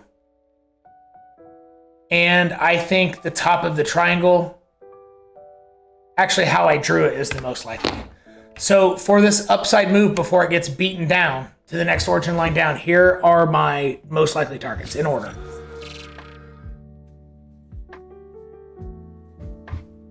I think this initial micro move has a better chance of coming all the way up to almost 45 cents, 44.7 or 45, somewhere around there. Not immediately, not today, but over the next couple weeks. My next best guess is pretty close, but it's the horizontal where this wick has already come up to test. So other people are looking at this as well, right? These two horizontals, boom, boom, bounce, bounce, before a turnaround. And then my third guess for going, I guess tied for third, it gets rejected here, goes down, or comes all the way up here. These are the least likely.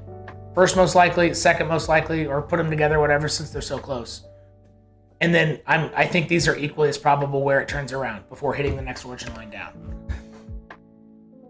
And so given that I have the strong assumption it has to hit this line, I don't think you necessarily need downside triggers because we already have it. It's just a question of when sellers will be re-triggered. And I'm telling you, if it comes above this 42 cent line and goes back below it, that's going to be a strong trigger. That'll be the strongest trigger. Much stronger than continuing being rejected here and then getting stuck.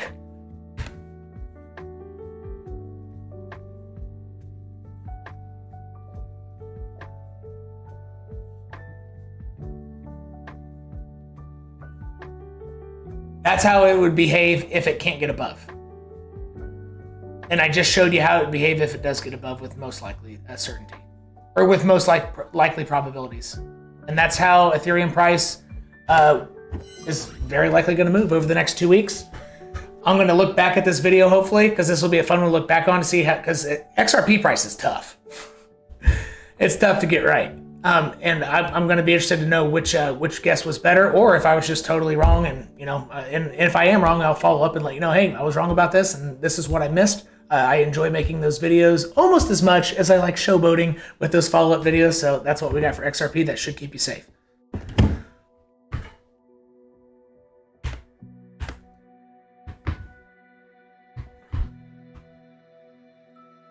Hey, Mathis, how you doing?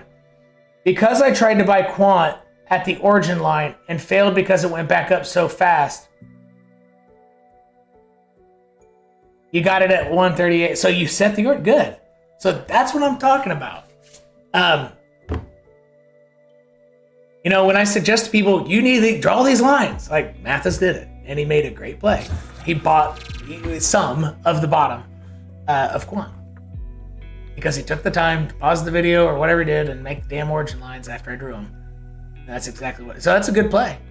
But the credit is literally all to you, because you had the balls, to take action at that origin line. That's scary to buy there, right? Unless you set your limit buys there before it ever happens and you wake up and you already bought it. Okay, that's not scary. But in the moment, it's always scary to buy like that.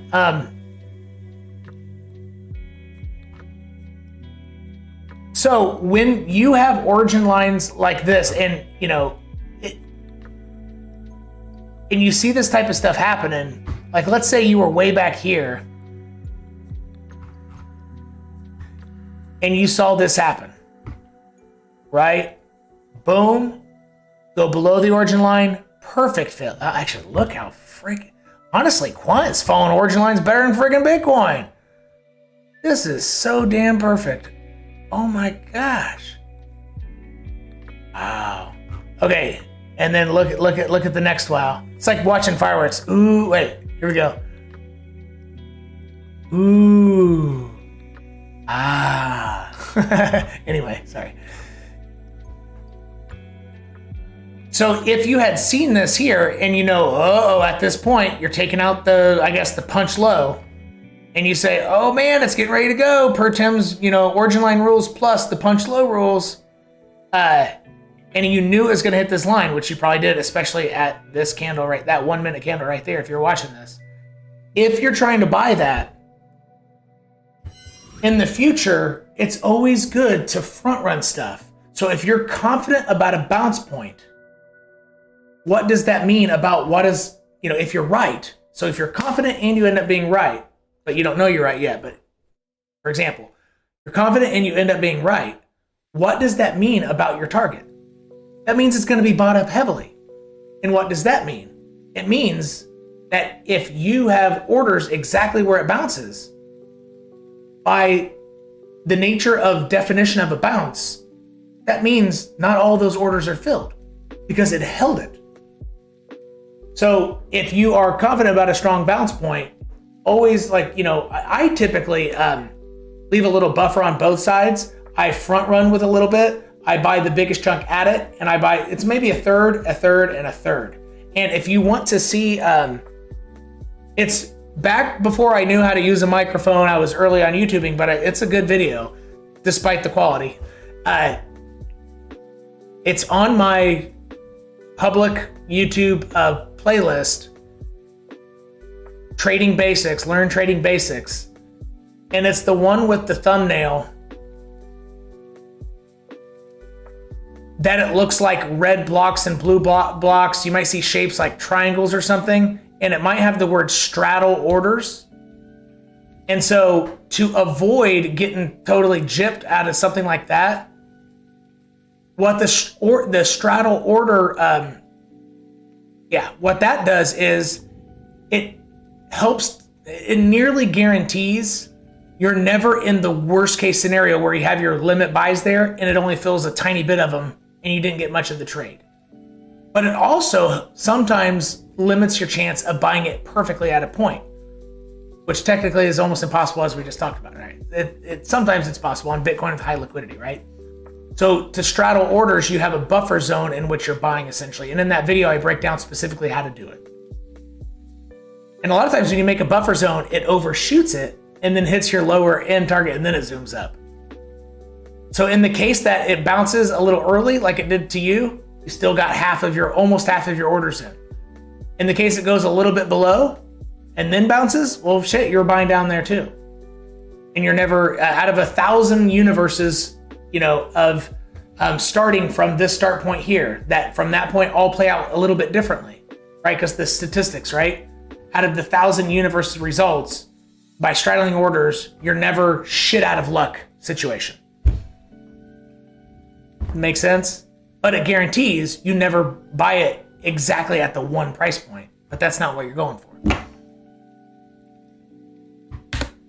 Yeah, straddle orders, it's in my playlist. And that will help you avoid that. Yeah, so on the Quant rally, I mean, yeah, I guess 140 is above your buy zone. So that's a pretty good buy.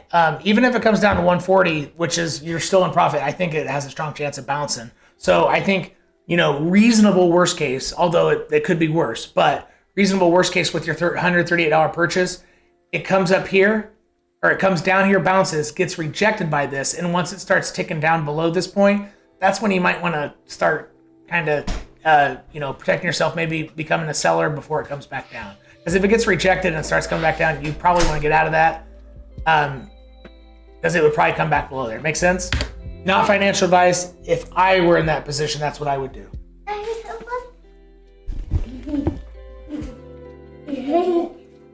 love you, Dad. I love you, Dad. I love you so much. All right, get up. I know. All right, go. You love me or my phone? Make sure the door shuts all the way, okay?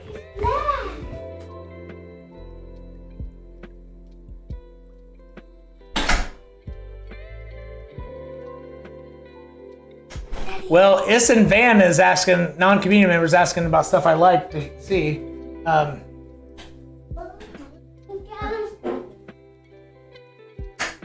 Dash, Sol 88 ETH. I've covered all those but Dash. I saw somebody earlier asking me, hey, Crow and Ottoman, I appreciate it. If you guys, well, Ottoman, you can jump on the Discord, ask me questions right away, or call me on Discord if you want. Crow, I'm not for sure if Crow has asked a question or not. Crow, KSM.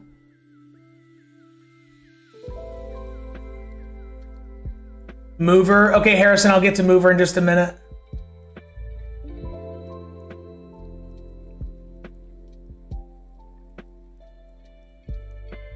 KSM. Okay, I'll look at KSM.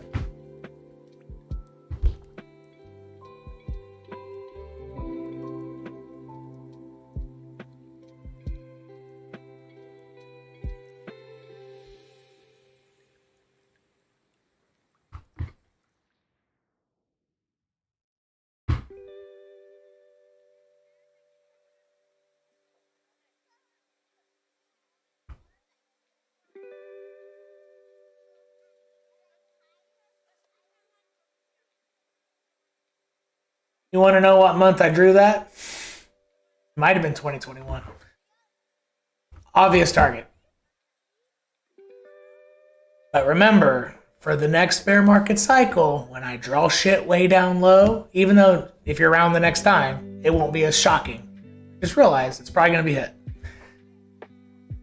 It's pretty severe. Okay. Damn, if it goes below that, it's going to really drop, Crow.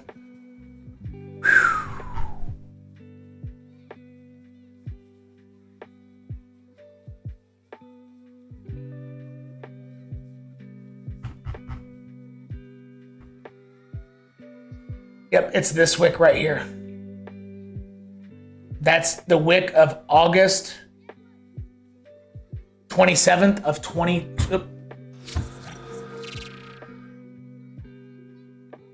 Kusama is battling, staying above the buyer zone or the buyer defense line of the wick down on Kusama, August 27th of 2020. That's what's at stake. And I've had this box here for months and months and months and months, even before this hit, because it simply looked left. What's the structure? What are the most likely points where people will come buyers and defend? And I picked those two, and that's what's happened so far. That's the importance of this. If 26 and a quarter is broken to the downside, that wick ain't gonna hold it. It could create a bounce. So let's draw a line here, but it's not gonna hold it. With a high degree of certainty, it won't. So this will also be defended, but what would happen is it would very likely create a lower high that would end up getting rejected somewhere around this line. A failure pattern above come back down, or a straight up rejection come back down if it were to bounce here. So if you are a breakout or breakdown trader, I'm not saying you are, therefore this is not financial advice, just talking hypothetically about people who might be. Let's see how big of a move that would be. You could, oh fuck, that's a big, yeah, it's 23%. So yeah, you could short it to the depths of hell. I think a 20% raw move in price without configuring leverage, that's shorting to oblivion. So that is a big ass drawdown. But even then it would go lower.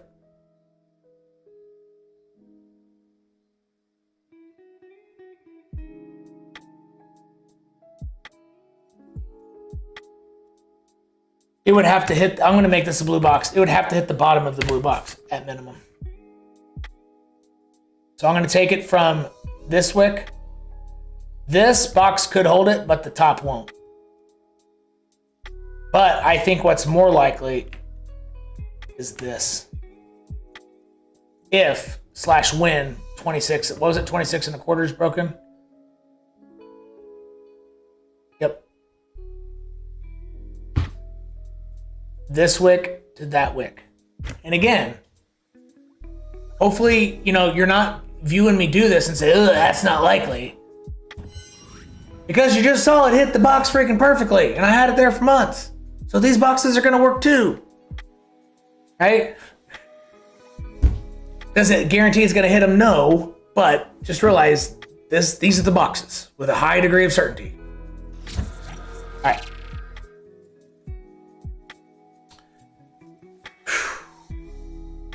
When 26 and a quarter is broken, you could get a bounce lower high at 19.9, but it would break back down and at least need to touch 1665. This cannot hold, like this cannot be the bottom of price for a cycle. It won't, this wick won't hold it. This has a chance to.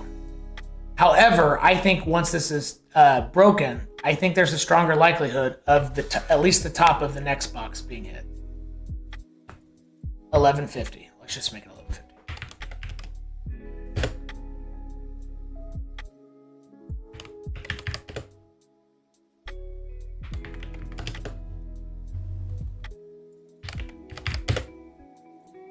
There we go. Nice even numbers.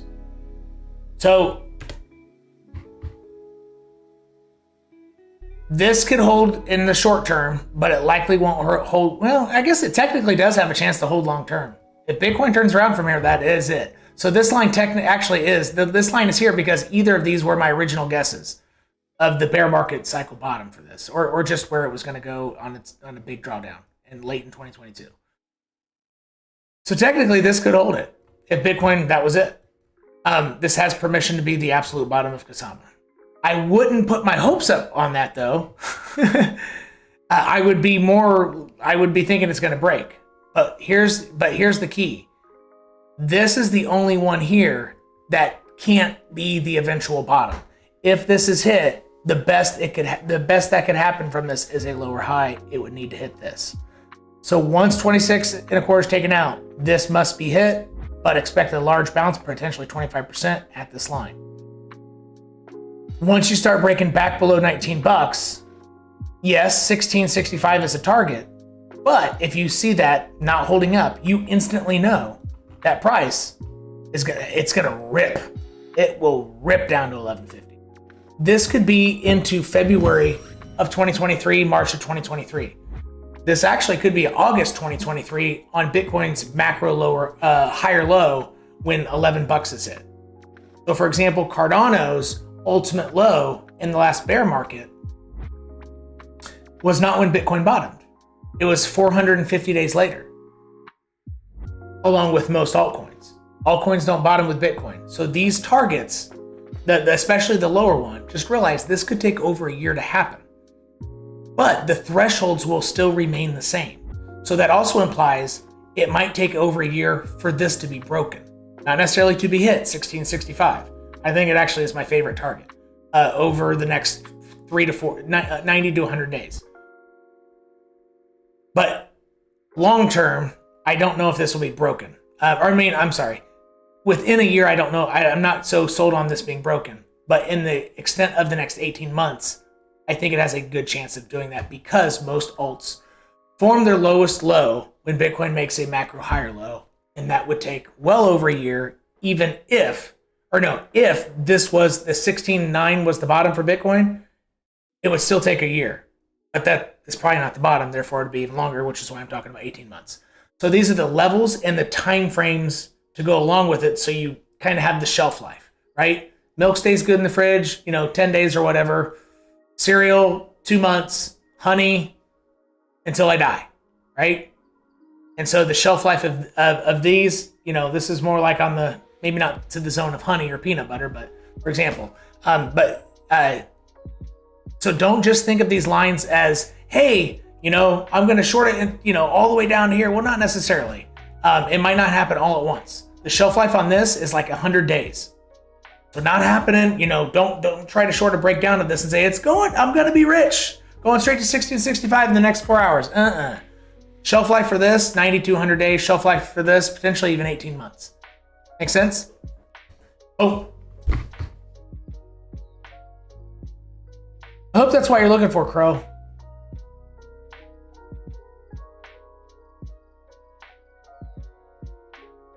Oh, shit.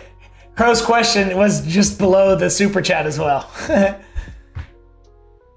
All right, thank you, Autumn, and thank you, Crow. Thank you, Darby Crash. Darby Cash, Darby Crash, and Mathis. Darby Crash.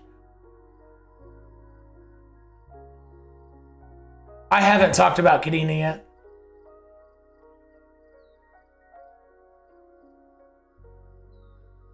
Bitcoin moving again. Let's go take a look. And then we'll do B-Pro, Kusama, and Mover.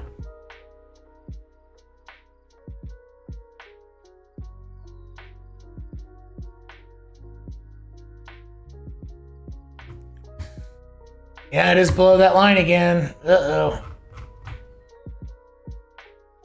Ugh.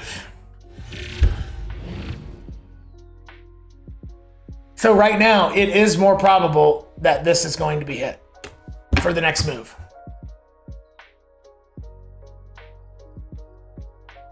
Yeah, you took out 3 local lows here.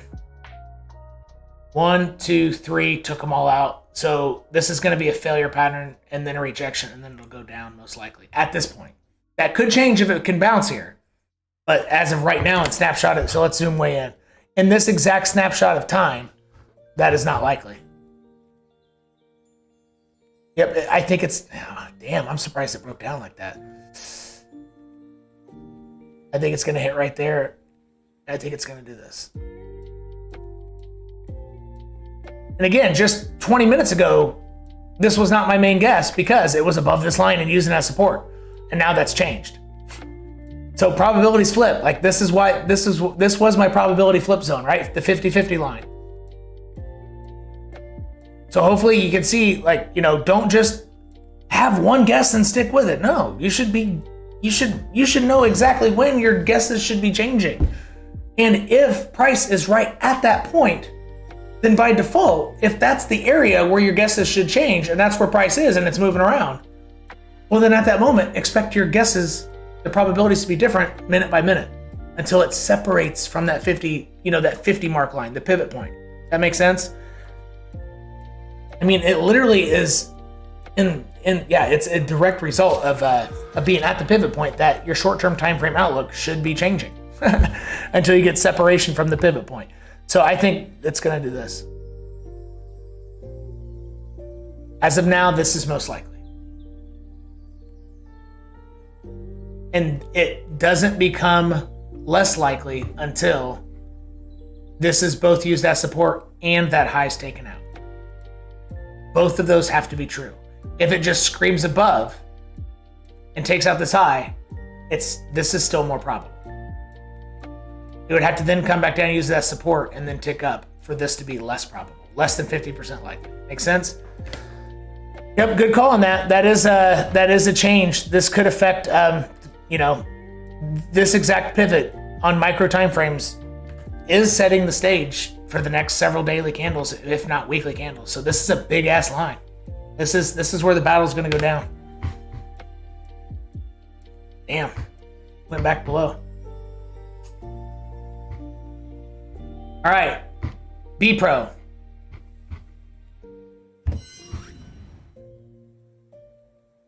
I've gotten so many people on YouTube, I might be exaggerating that, but several handfuls over the last couple weeks asking about B-Pro. Like, why don't you cover it, man? All that stuff. But no one asking me about it on live chats. So let me do a quick recording on that.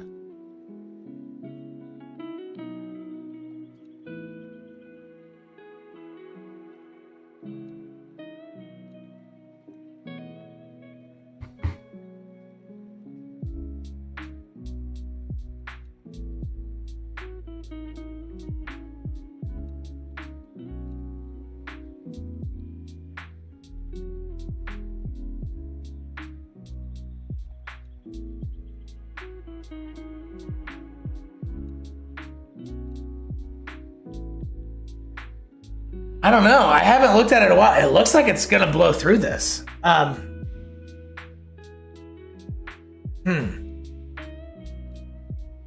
sitting here staring at B-Pro price, and I've had these bottom targets for a while.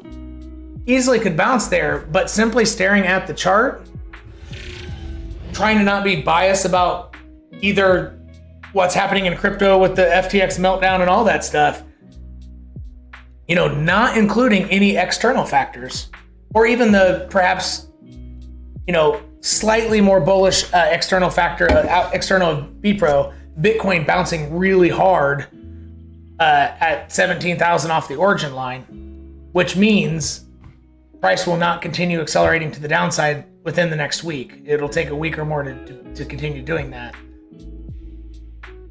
And those one is bullish, one's bearish. So not even thinking about that, just the structure here,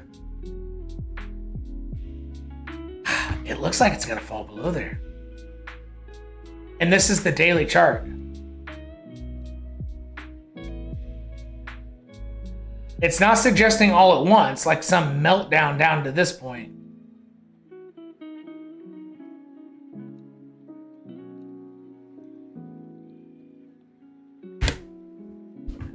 I don't like this shape. This shape is not telling me it's going to reverse from there. And that's at 0007.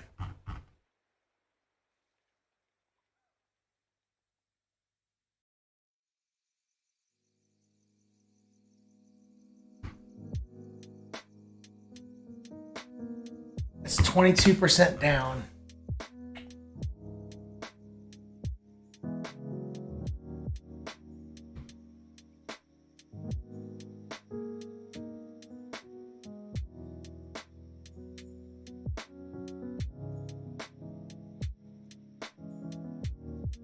Yeah, well, a wick below makes sense.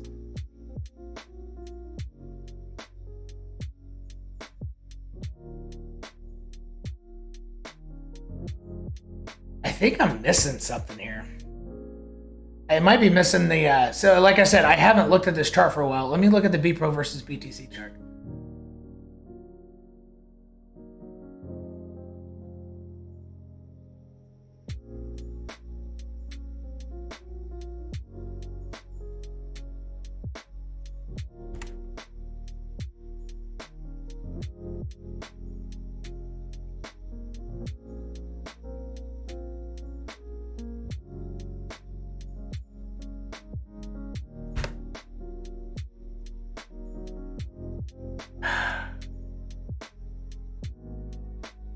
This is kind of agreeing with that. So I was missing something.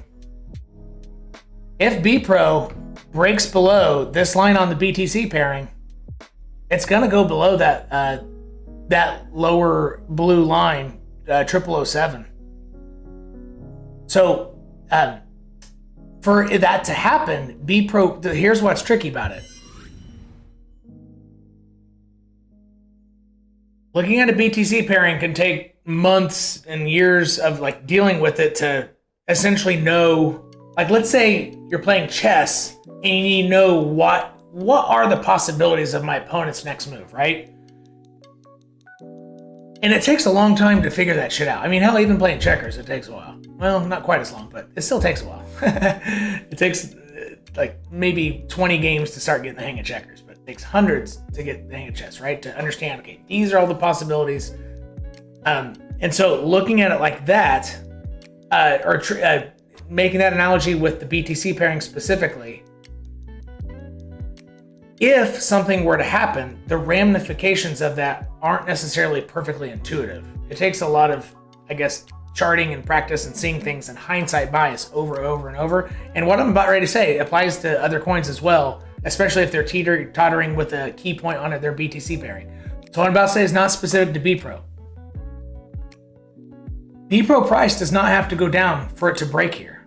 So what could happen is BPRO stays flat-ish as Bitcoin does some, volatility skyrocket move up to 20,500, but BPRO doesn't go down, it just stays flat and it breaks below there. And then Bitcoin goes sideways for a while. All right, let me make myself small. Then Bitcoin goes sideways for a while, and BPRO price, versus US dollar hasn't gone anywhere. And then BPRO, okay, it starts going up a little bit, as Bitcoin goes sideways and calms down. But then what happens when Bitcoin turns back around? it's using this origin line as resistance. So not only will Bitcoin price going then back down make BPRO go down too, but BPRO will go down even faster versus Bitcoin than it would have, because it's now below this line and it's going to give it up. Does that make sense? So to go below this line, the price actually could stay flat or up, a little bit up. That's what is tricky to see the moves. Like, how can my opponent attack me? And it could be tricky on how it gets to that point. And when that would have an effect on the BTC pairing. And so all of that is agreeing, if that does happen, BPRO is going to fly through this, folks. If that were to happen, if. That is a hell of an origin line on the BTC pairing, and it could easily stick. I think it might actually have I think it has a damn good shot at sticking, actually. But if it breaks it, BPRO's going a lot lower than my target. I'm not saying 90% lower or anything like that, but it's going to go significantly past it. So if you are a BPRO person, you need to keep an eye. So here are my origin lines and the main horizontals. Copy it. And I give credit to this, well, even though it's an obvious one, but mixing that with this origin line, I don't think I would have kept this there had one of my team leaders, maybe a year back. It had to have been a year. No, it might have been April this year. It might have been that one or this one. But around this point, he said, hey, I think it's going to get stuck. I think we're looking at it get stuck in this triangle here and potentially break out versus Bitcoin, but it broke down from it. So right now, it's going to be battling which wins, support or resistance. And again, this is versus Bitcoin. So it has to make up its mind. It can't just keep going flat versus Bitcoin. It's going to make a move soon. And if it's down, that's going to be big for the price. So pay attention to this pairing if you're a BPRO person. Now let's look at KDA. Well, I wanted to...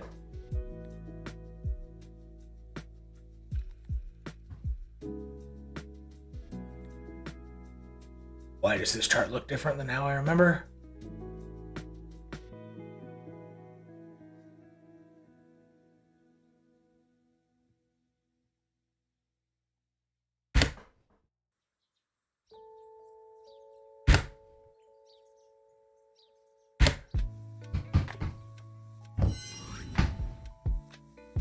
I want to do a quick shout out to my viewers of my Kadena videos.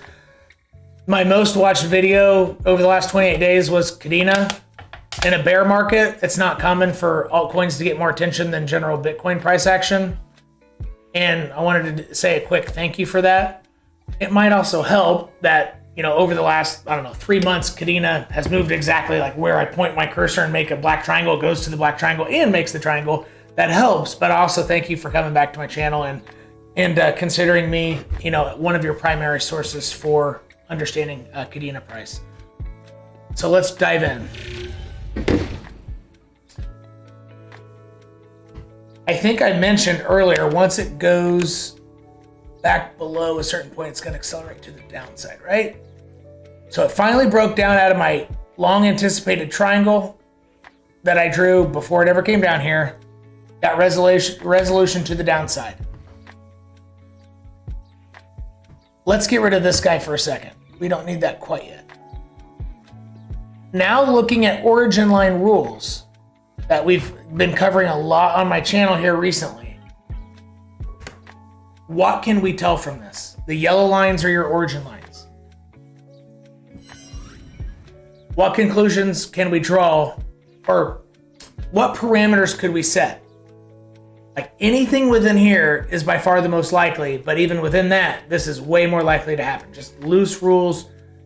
What can we say? Origin line, way below.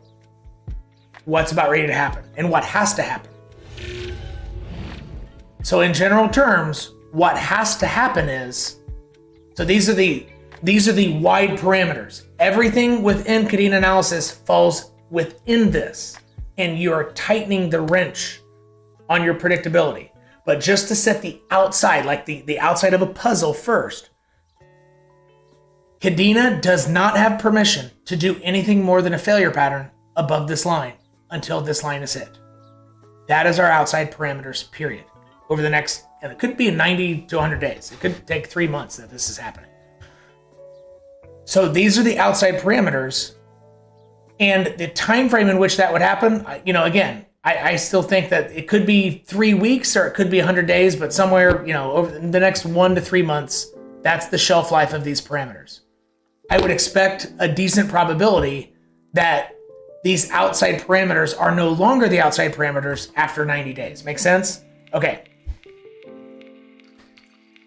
To boil this down farther, what would a failure pattern, so the best that can happen, the absolute best, the most bullish thing before this line is touched is a failure pattern above. Do we already have a target for a possible failure pattern? Not a guaranteed failure pattern. Do we have a target? Hell yeah, this blue line. That's completely allowed.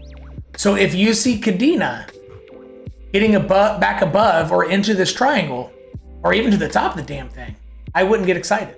It's not allowed to go higher. Could it hit this one? Okay, whatever. Give me a break if it goes 3 cents higher. But I don't want you to have copied my origin lines and say, yes, it's back above. Well, it has a good chance of doing that, actually. It's allowed to. But it's not allowed to go much higher than that. Make sense? So I don't want my origin lines to trick you because we're not understanding the rules that this must be hit before anything better than a failure pattern can happen. Another potentially even more likely thing is, I would say it's more probable it comes back up if it does some type of rally. I don't think it has better than a 50% chance of getting above the bottom of the triangle. So coming up only to here is much more likely than coming up to 137. Make sense? What also could become the obstacle for upward price movement is a horizontal that I just took off of here. So I will do it let me zoom into price. So sellers will also step in at horizontals, and sometimes on altcoins that aren't really, ambitiously traded like this one for now. That could change in the bull market, obviously, but right now in the bear market, it's pretty lackluster stuff. Sometimes just a little bit of sell force or a moderate amount of sell force from horizontal sellers could turn it down. I would pick from that wick to this wick and make a box.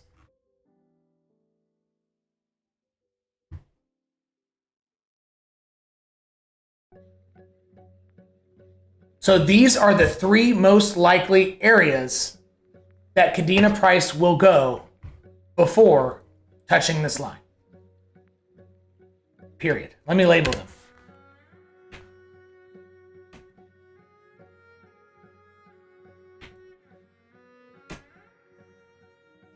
So do you see now why I started with origin line rules and then established the outside parameters, or did the outside of the corners and the sides of the puzzles first? Then I'm working my way in, right? So now I know, essentially I can see before me all the possibilities that are within reason.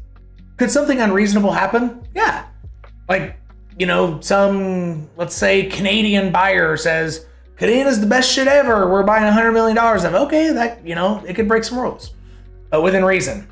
These are all the things that are most likely to happen before the origin line is hit. And this is all you need.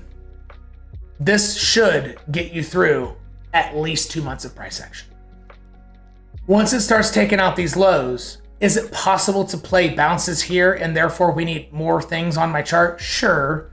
But since we're not quite there yet, I'm not going to add all that confusion. Just know that it'll eventually get here. And for now, until that happens, it is more likely that one of these points, so this box, or in my favorite, I'm not for sure if this is my favorite guess. One of these two, the box or this is my favorite guess. Both are equally likely. And this is my third guess. The blue box. Is it also possible it turns back around from here and just dumps down to here without touching it? Okay, I guess that could happen as well. But what I'm trying to do is I'm trying to protect people, who might want to be bullish or something. Yeah, you got back into this or something. No, it's going to come down here. And that's what we got. This should keep you safe literally for 3 months or so. Hopefully it's helpful, and feel free to draw it exactly as I have, copy it, and keep it on your chart. And then mover.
All right, this will be essentially our bull market breakout type of stuff that won't come into play potentially for a year and a half.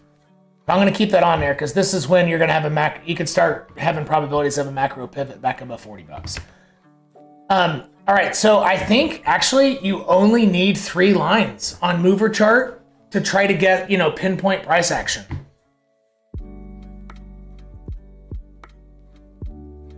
Outside of using indicators for the timing and all that. But just straight up structural analysis, you're going to have a lot of buyers step in at whatever this price was. Let's try to get it almost exactly. So let's just call it $5. Fuck it. Oop.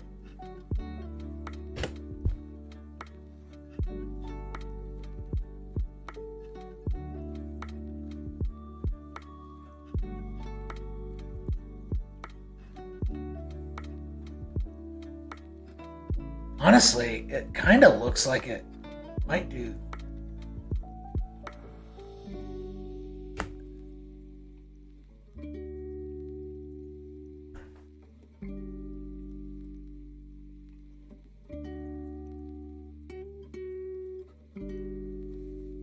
Yeah, I think it's going to pink. So, okay, you need maybe these 4 lines. Right there. The blue ones. 1, 2, 3, 4. Here's what I think is getting ready to happen. And again, the shelf life of what I'm about ready to say is probably, it could be a half a year.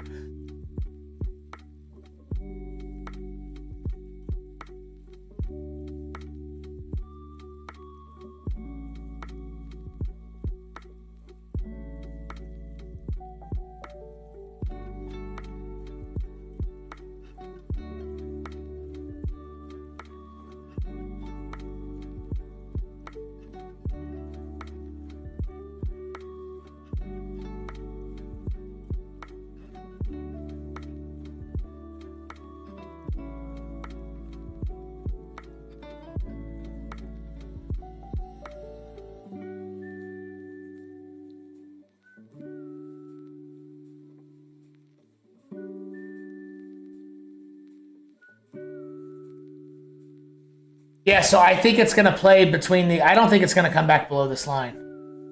But it does look like exuberant buyers are not going to come defend until $5. And that is the most probable thing until you break above this line. So even if you get a strong rally up, that's a 40% rally. Doesn't matter. It's still more likely to hit $5. You have to get above that line. And the moment you do, then this becomes a little bit more improbable than probable. It comes less than 50% likely. But as of now, the $5 target over the next 100 days or whatever, maybe even over the next 6 months, it's going to play between these lines, and those probabilities do not change. The most likely situation does not change until this line is beaten, and that's it. I'm going to leave that price path guess there, just for shits and giggles, so we can see how well my scribbles do in the future.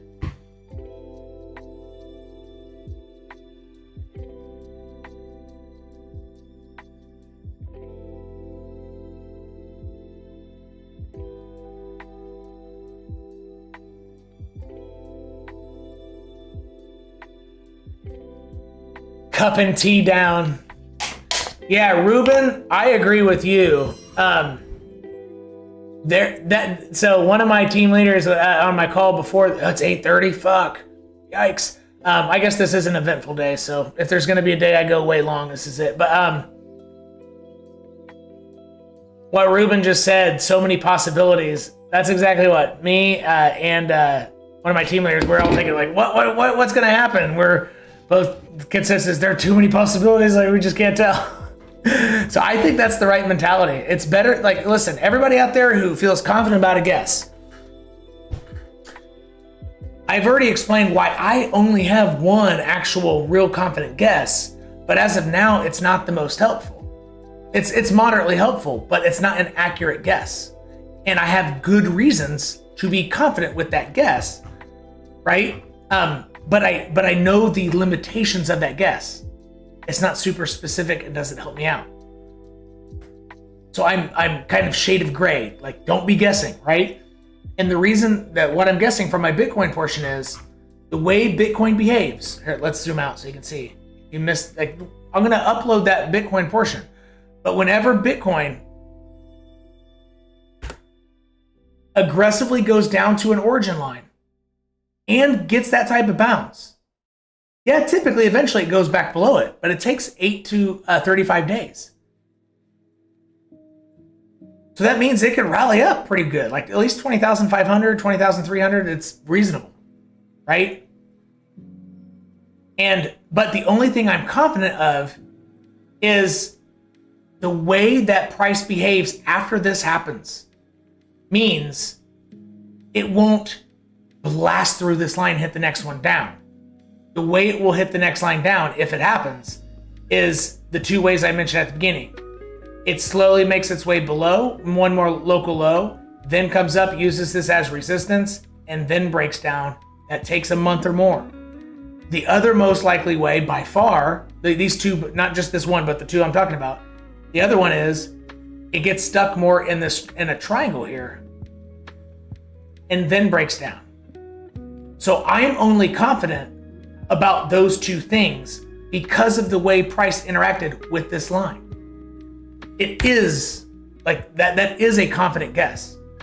But the difference in what I'm saying could be it's a 25% range. It's not super helpful. And that's why I spent the beginning of this of the stream saying, hey, okay, it's a big thing, lot to happen. So let's boil it down with Ethereum. So if you want to have a guess, right now, Ethereum, and watching that video that I will have uploaded probably by tomorrow morning, I think Ethereum you're going to be able to front run stuff just a tiny bit better than on Bitcoin. But right now, I don't think it's wise to be making specific guesses.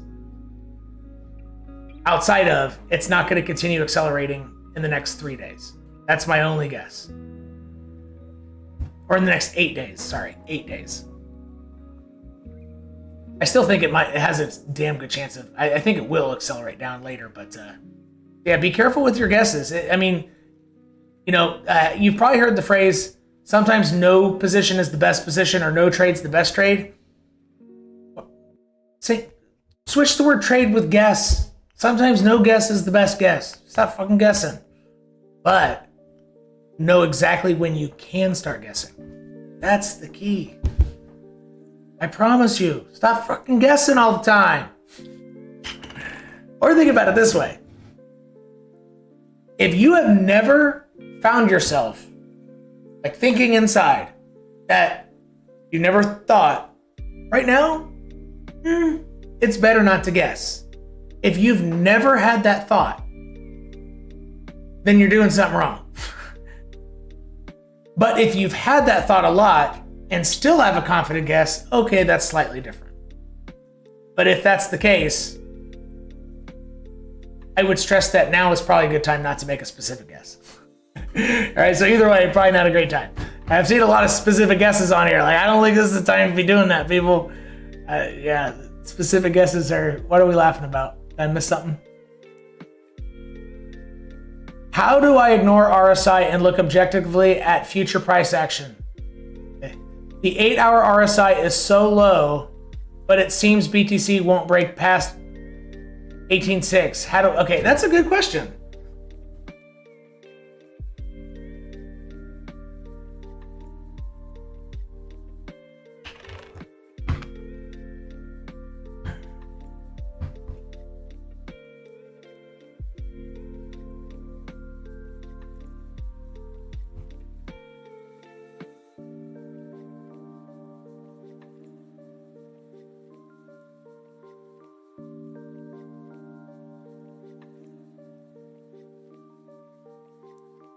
I will approach this two ways. The first way is by spilling water on my desk. The first way is I'm going to mark off here. Livestream got a great question from a YouTube community member saying the RSI on the 8-hour is so low right now, right? And it is. And it's gone down so fast that it just doesn't look like price can go back below 18.6. And this was recorded on the day that the FTX exchange with the FTT token and Binance buying it, all that stuff kind of melted crypto down to a moderate degree, right? Of November 8th. That's the context for future Tillians watching this. So RSI being really low, does it mean price can't go lower? Is roughly the question. And how do I make my brain stop making, it's actually what he asked. He kind of insinuated, I know it can go lower, but how can I tell my brain that? And I'm going to approach that in two ways. The first way might not be applicable to all cases where you have that feeling, because in this case, I was able to look left, and there are plenty of other instances where it went lower. So what's going to happen is I'm going to mark off a ton of other instances of really low 8-hour RSI, and it's going to create a band.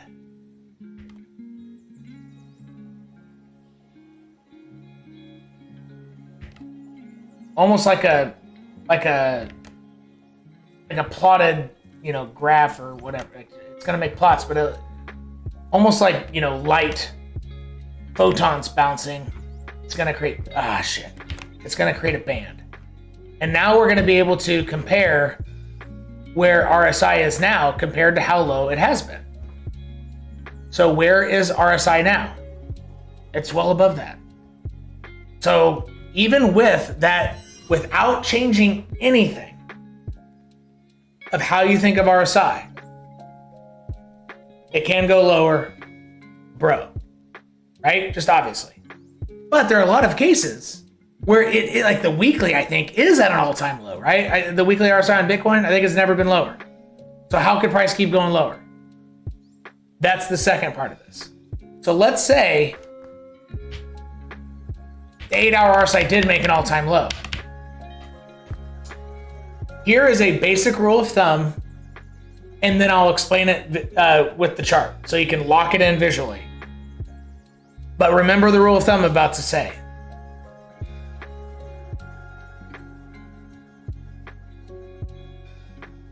The low of price is almost always a higher low on RSI. Make sense? So the question had to do with how could price go below 18.6 when the 8-hour RSI is already this low? Well, let's say it is the low. And again, I'm going to show you this. Okay, maybe you're right. This can't go lower, but price can, because the bottom of price happens when it bounces, when RSI bounces and makes a higher low. That's a lower low in price. I could take Bitcoin all the way down to like 16.2. Make sense? That's how. So that one line of thinking The low of RSI. Oh, okay. Lock it in like another way to lock it in. You know how on my channel I stress a lot, the bottom of altcoins in a bear market is not the same as Bitcoin's bottom. Rather, it's more usually on Bitcoin's macro higher low. Altcoin makes their ultimate low when Bitcoin makes a macro higher low. So replace Bitcoin with RSI and then price with, price. Just keep price with price. Same concept. I think it might be best to show, so I didn't plan this, but it'll be easy to wing. So for example, I'm gonna go to the 4-hour chart right here. So from here to here, you had a big move. You had the top of a move on price, and here is the low on RSI. So here's the top of RSI. Here, let's make it one color. Let's make the RSI highs and lows orange. And then I'm going to put a different color where I think the ultimate lows and highs of price were.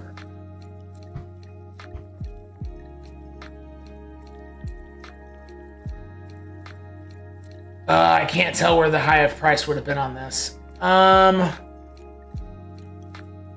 gonna guess right there.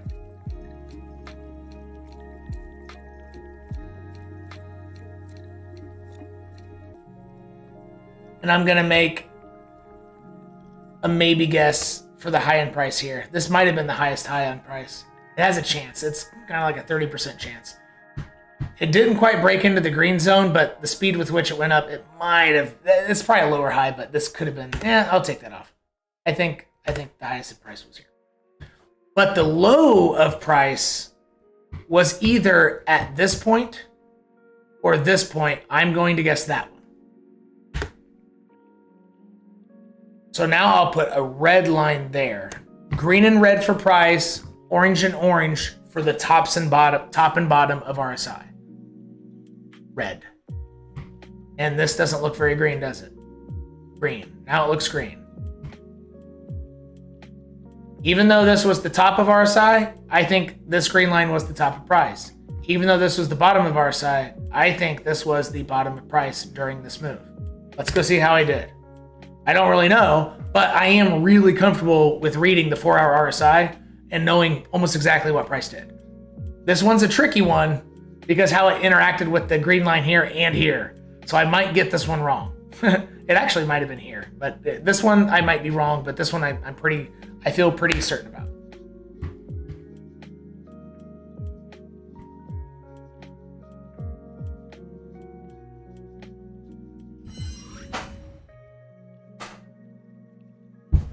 That's how. It can go lower. 18.6 does not need to hold just because the 8-hour RSI. I almost fucking nailed that. I was off by one candle each. There and right there. Boom. This was the bottom of RSI. This was the top of RSI. I got the top and the bottom. So that means that after you enter the green zone on a time frame on the RSI that I use, and if you want to know which one that is, I have a free tutorial on how to set up your chart, and it's tagged. So if you want to go straight to that, that's fine, to learn how to do that. But once it gets into the green zone, the same thing is true, but inverse of what we're talking about. The highest high-end price is almost after the green zone's hit, more than just a rejection, more than this. So it's got to get up a little bit, maybe about as far as this did. But once price obviously penetrates the green zone at any time frame, it's extremely likely that that's not the high-end price.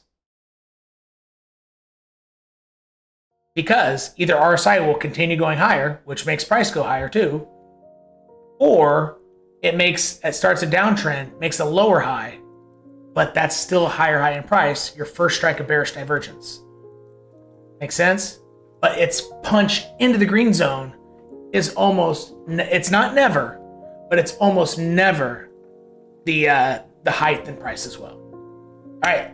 Hopefully, yeah, I think I did a pretty good job giving a compelling case there, especially for that second reason.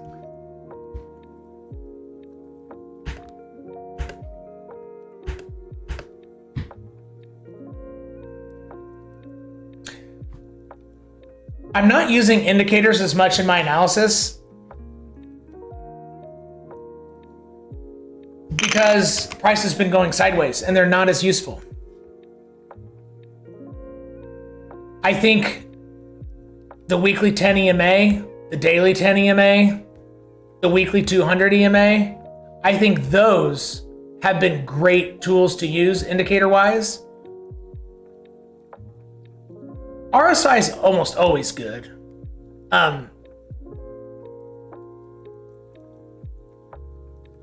But it has less value. So RSI isn't necessarily an oscillator tool. It's more of a price derivative, a derivative of price. But in sideways markets, as a rule of thumb, you need to use more structural analysis than anything. And I've learned that the hard way. It works better. So if I can add a constellation prize, I said constellation like the stars. If you want to, like a silver medal prize there, the way to think about it,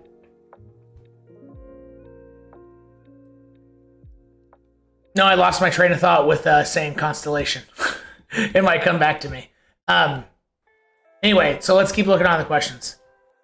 Yeah, I totally blanked on what I was gonna give you one more thing on how to think about it, but I'm good. I can't think of it. It flew from my brain. But anyway, JBH, that was a very good question. And hopefully I gave you a damn decent answer.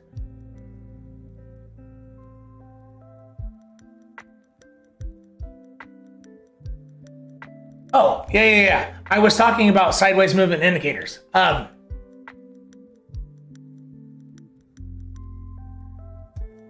Anything oscillating, stochastic RSI, MACD is kind of an oscillator. Maybe not a volatility oscillator. But even including that, no, all of them, all oscillator indicators. When price is going sideways, they're less valuable, period. Because they have fewer trigger, it keeps triggering stuff and nothing happens. Triggers something, nothing happens. There are exceptions on the big time frames like monthly and bi-weekly. Okay, those, but even when they trigger, the next tick 2 weeks later can tick back down and ruin it. So it still kind of applies, right? Still kind of does. Sideways movement, oscillator tools, way less valuable. Try to migrate your focus of TA on structure. Lines, maybe mix in key EMAs only, but not much oscillating. The cool thing about RSI is it's not an oscillator tool, therefore it's still valuable, right? But it's not what is creating buyers and sellers to pivot in sideways movement. It's going to be structure. So in a sense, the same thing that I said about oscillators, because of sideways movement, it just breaks down, right? Like how quantum mechanics and our understanding breaks down at a certain point, right? Of being so small, but being so flat, oscillators start breaking down. RSI though, it's not an oscillator tool, it doesn't break down like that, but it just doesn't, right when you think something's about to happen, or this 3 strikes of bullish divergence, right? And you see it, like in a bull market and a dip, that 3rd strike of bullish divergence is going to scream price up, and it does. One of my best trades during the bull market was the 3rd strike of 1 hour bullish divergence. After that 40% first drawdown when Bitcoin hit like 40K, the Elon Musk when he was tweeting then. Yes, it works. That does create pivot points. But in sideways movement, it's not an oscillator, so technically it's working on the chart, but it's not making price go boom. That makes sense? And therefore, in order of importance during sideways markets are at the bottom, anything oscillating, then indicators that don't oscillate, and then your main big daddy EMAs like the weekly 10, and then structure, maybe barely over the weekly 10. So your TA should be different depending on what price has been doing, what type of a move it's in on the midterm timeframes. All right.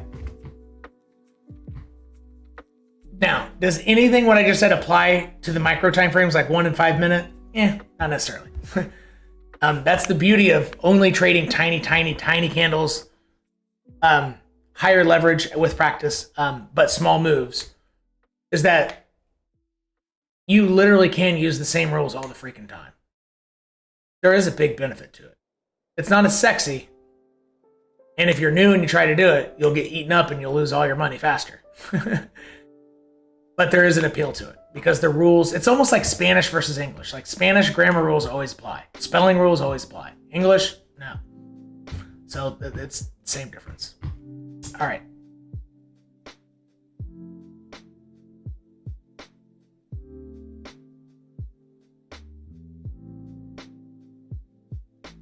I already did Solana.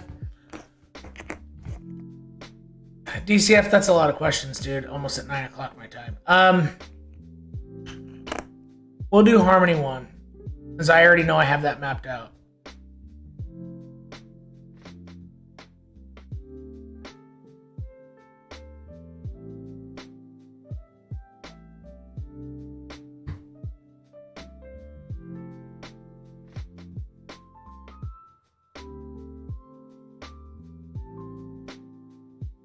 Harmony 1 has to touch this line. So in general, on these origin lines, the most bullish thing within the realm of reason is, sorry, but that's step 2. Step 1 is this line has to be hit before a large move above this line. The most bullish thing within reason is a failure pattern above this line at a 45-degree angle to that. That's just the way price works, and there's literally an extraordinarily high likelihood that that will be true. Price will not get above this projector tool before hitting this line. So draw out the projector tool. Yeah, way out here it could, but it's got to hit this line first and then get back up, and that would be like next calendar year, 2023, or around the new year. So in the immediate sense, the best Harmony 1 can do, the absolute most bullish within reason, is 2 cents. But when it hits there, it's still extraordinarily most likely that this will be hit. Does that make sense? The act of this being hit in that moment does not change the probability of this needing to be hit. What would change the probability is if you can establish this as support, get stuck in a triangle here, and blast out and take out this high. Okay, not until that point, then it's obvious this is probably going to happen, but your probabilities don't change until it's happening, which essentially goes back to the idea that this is by far the most probable. All right. Within that, where else is an obvious target? Well, then it comes up to the origin line and gets rejected. Or does a baby failure pattern to hit this wick, something like that, hits one of these two targets. That's probably the most likely thing.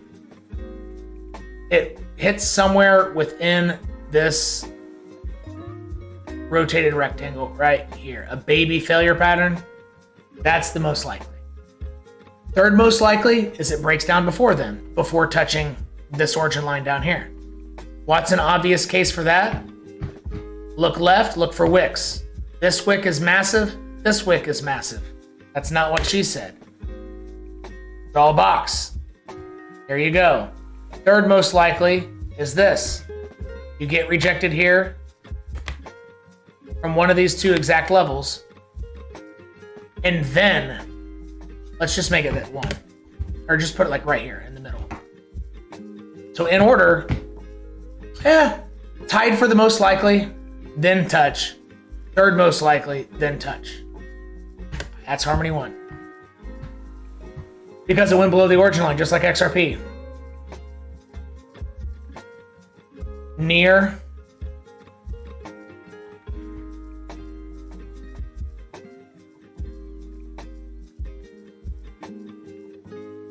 Why did I have this vertical line here? Was I trying to time something? Oh no, this is the date by which it has to make a choice, is what I was saying. Okay. Well, we got the answer to that.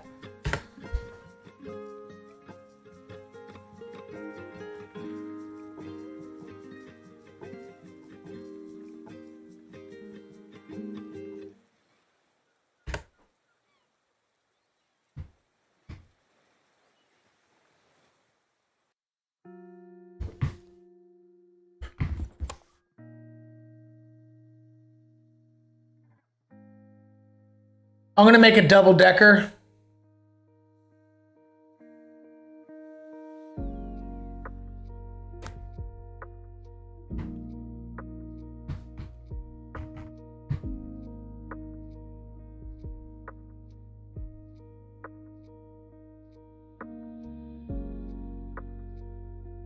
Yeah, I think worst case near hits what was the top of its macro channel. I honestly don't think that's going to be hit.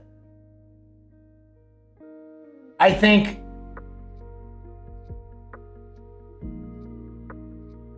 this line is as bad as it'll get. So I could see it just lower high, trickle. It honestly could walk down this line the entire rest of the bear market before a macro reversal. Or it could be walking.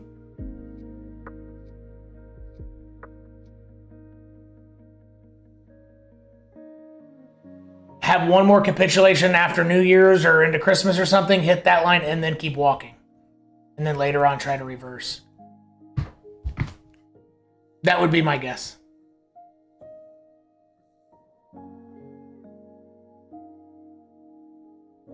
So the price point on that, you know, if that big drop were to happen 90 cents, but that would still happen over time even if it kept riding this line. So yeah, it looks like it's going to go under $1 eventually. And has a good chance of happening before the new year as well.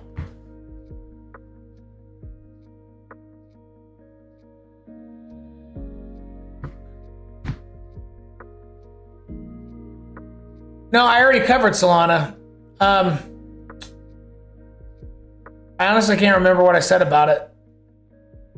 Oh, no, same rules. You went below the origin line, didn't hit it. Yeah. So it's almost the same analysis of what was the first one I did where I said you have 3 options. Harmony 1, same analysis.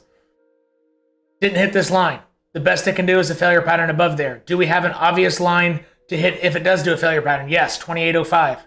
So the most bullish thing that can happen before this line is hit is 2805. More likely than that is it gets rejected from here. Tied for it just as likely, it hits a horizontal, which it doesn't have one. So yeah, it's gonna hit this line most likely. Oh, did it already do it? Shit, maybe it already did. Oh shit, it already did do it. Yeah. Oh god, this is getting ready to go back down more. Uh-oh. It already did do it. Fuck, this is actually getting ready to go. Fuck. This is getting ready to sell off right now. I bet by the time we wake up, it hits this line.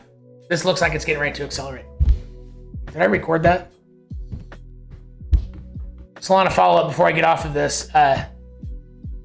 It looks like it already got rejected. So it came down below this origin line. It has to hit this one. The most bullish thing possible is a failure pattern above this origin line, which zoomed out, this doesn't look like a horizontal. But the most bullish thing that can happen is 2805 before this is hit. Now that this is used as rejection, it's taken off its low. By the time I wake up, this line will be hit with a fairly good likelihood. I would say it's just over 50-50 chance. Yep. By Wednesday morning, November 9th, this has been hit.